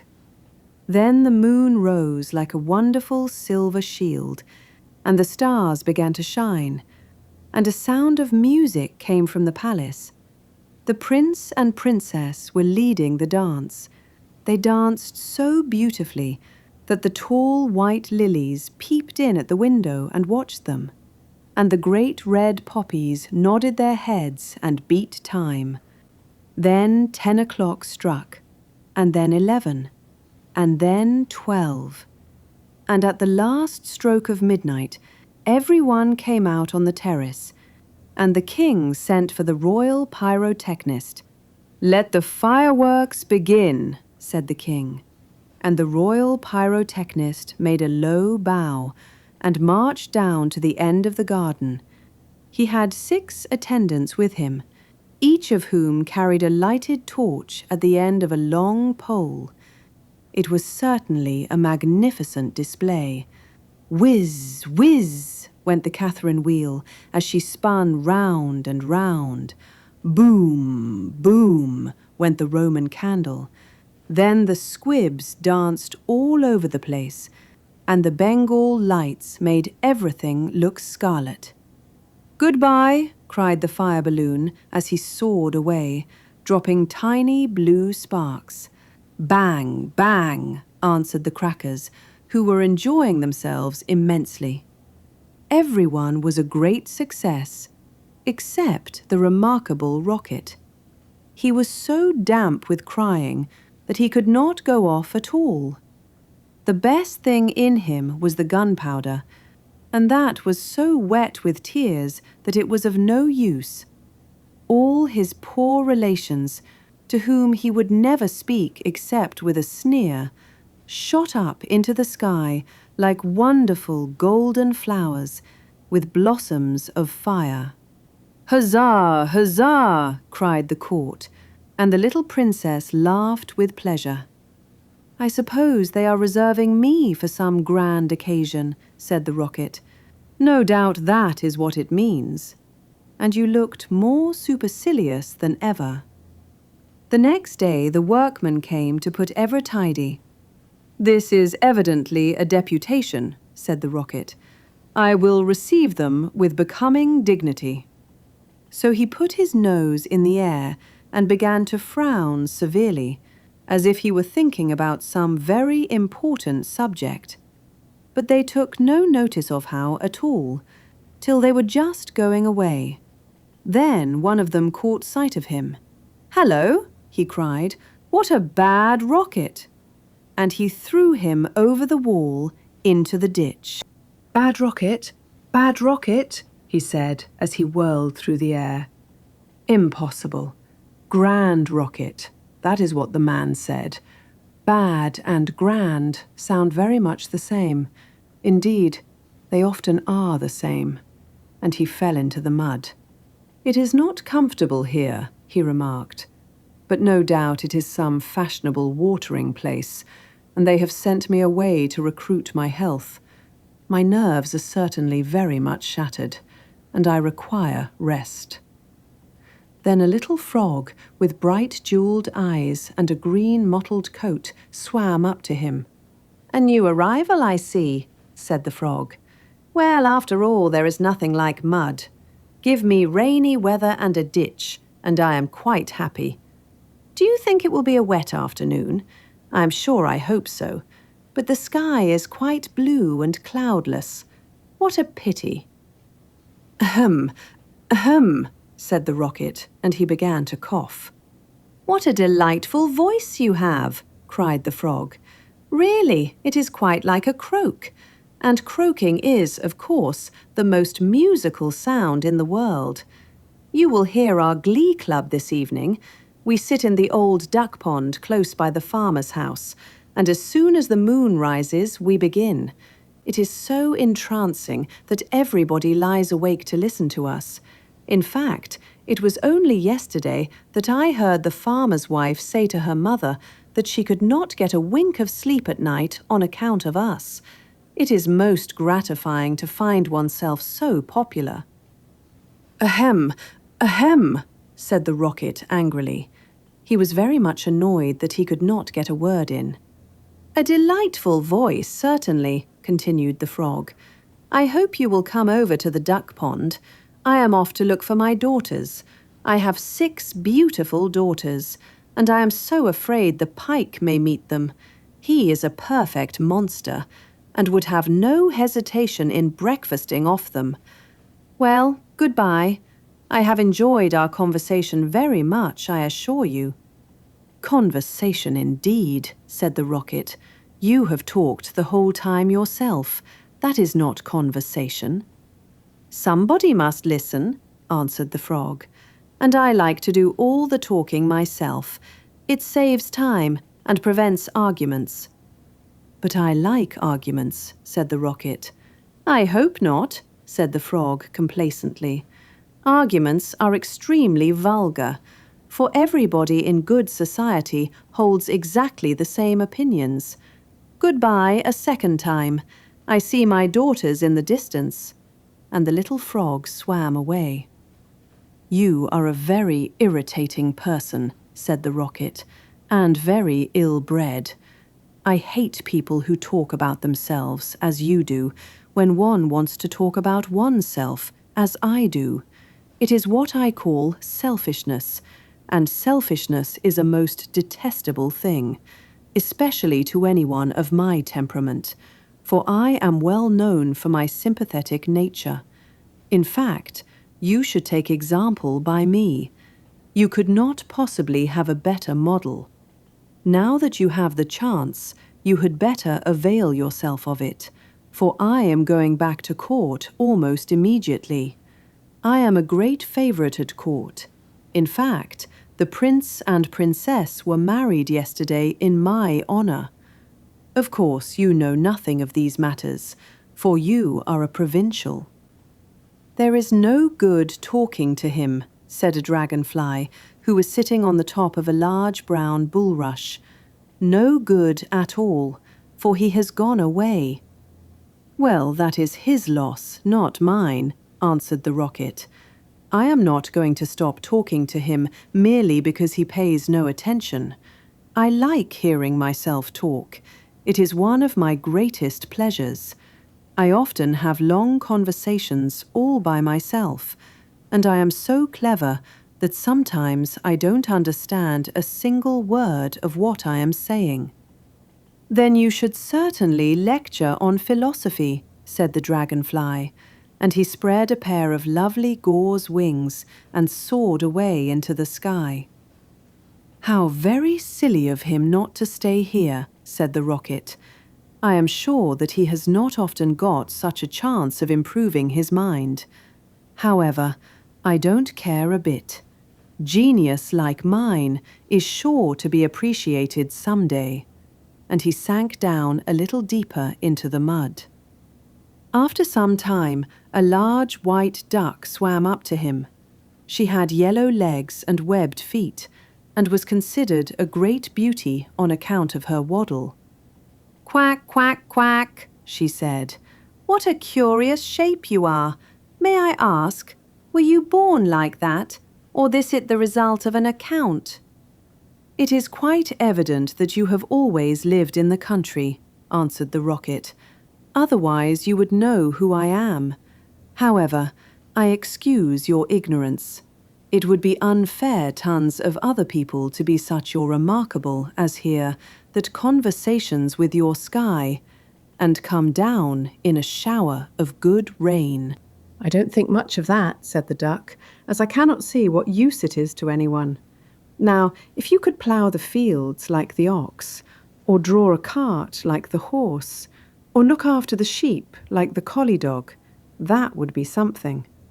"My good creature," cried the rocket in a very haughty tone of voice, "I see that you belong to the lower orders. A person of my position is never useful. We have certain accomplishments, and that is more than sufficient. I have no sympathy myself with industry of any kind, least of all with such industries as you seem to recommend.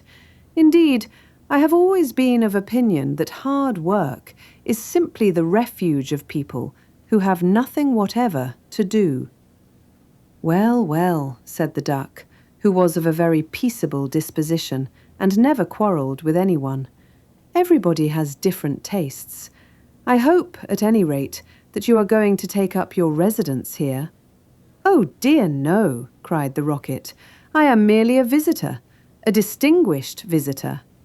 The fact is that I find this place rather tedious.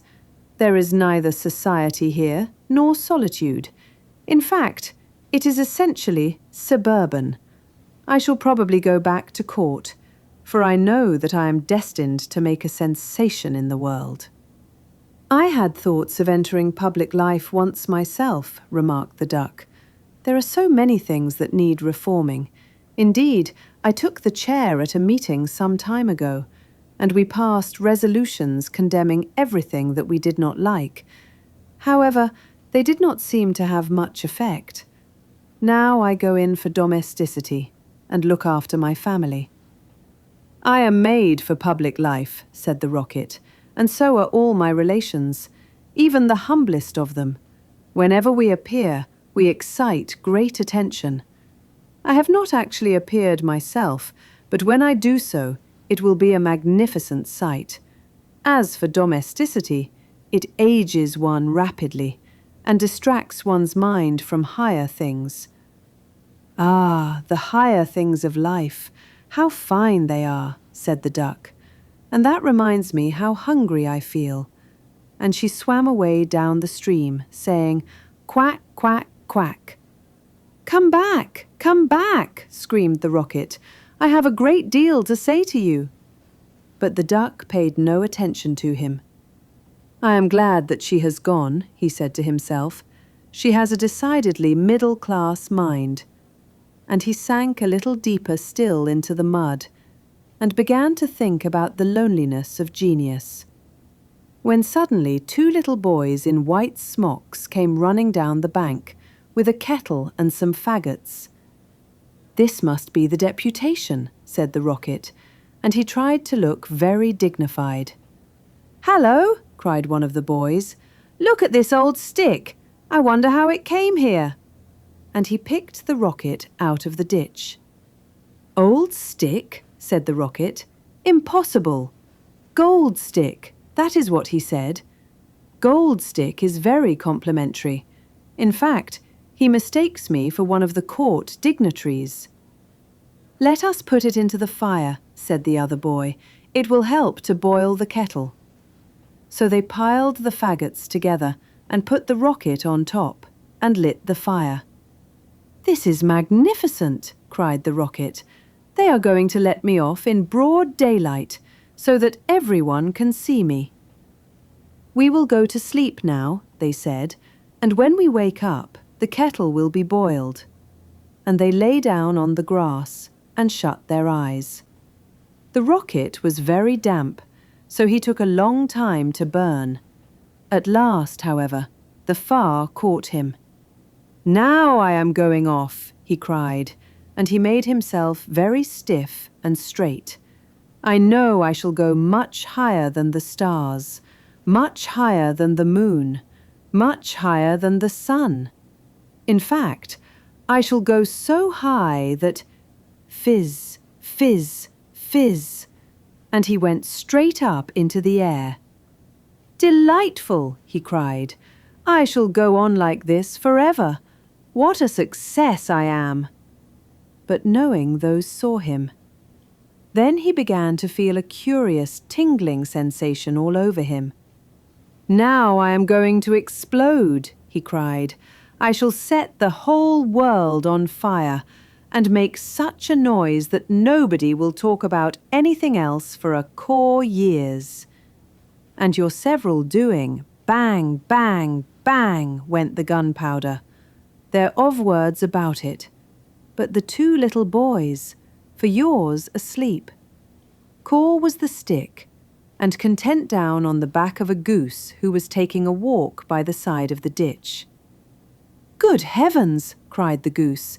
"It is going to rain sticks!" And she rushed into the words.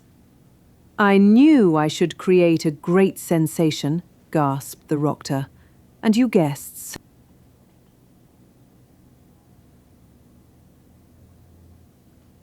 From the Essays of Michel de Montaigne, of Solitude.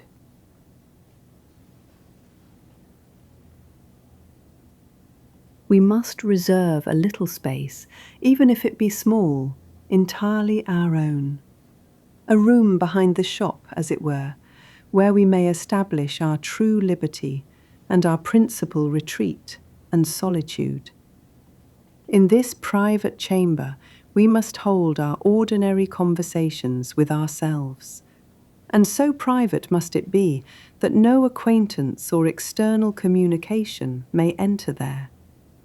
There we may laugh, as if without a wife, without children, without goods, without servants, so that, if we lose them, it will not be a new thing to us to do without them.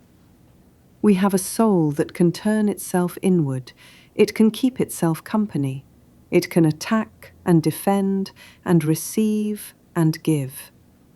Let us not fear in this solitude that we shall languish in unprofitable idleness. There are ways to withdraw from the crowd without withdrawing from ourselves. The greatest thing in the world is to know how to belong to oneself. It is not enough to have a withdrawn place. We must also withdraw our affections from the crowd, We must untie those bonds that engage us elsewhere, so that we may bind ourselves more closely to our own repose. It is not the place that makes solitude, it is the turning inward of the mind. Many have retreated into deserts and monasteries and mountains, yet have carried the noise of the world with them. The true solitude is in the soul, and the soul may be solitary even in the midst of cities and courts. When we have learned to converse quietly with ourselves, we shall find that we are never alone, and we shall not be dependent upon the movement of events for our peace. Let us gently loosen our grip on outward things. Let us not cling too tightly to fortune. What we possess outwardly is never truly ours, but what we cultivate within, that is lasting. If we build our dwelling in ourselves, we carry it everywhere. Storms may come, voices may rise, the affairs of the world may hurry on, yet there remains a quiet room within, untouched. In that room we may sit at ease. We may examine our thoughts without haste. We may observe the passing of emotions without being carried away by them. There is great sweetness in this retreat. It frees us from unnecessary disturbance. It teaches us moderation. It tempers our desires. When we are not constantly reaching outward, we begin to discover the richness of what is already present. A calm mind requires little. It delights in simple things. It is not restless for applause, nor anxious for novelty. It is content. Let us then cultivate this gentle habit, not as an escape, but as a returning to ourselves, returning to what is steady, returning to what is sufficient. For in learning to be at home within, we find that we need less from the world, and in needing less, we rest more easily, and in resting more easily, we live more quietly, and in living more quietly, we discover that peace was never far from us at all.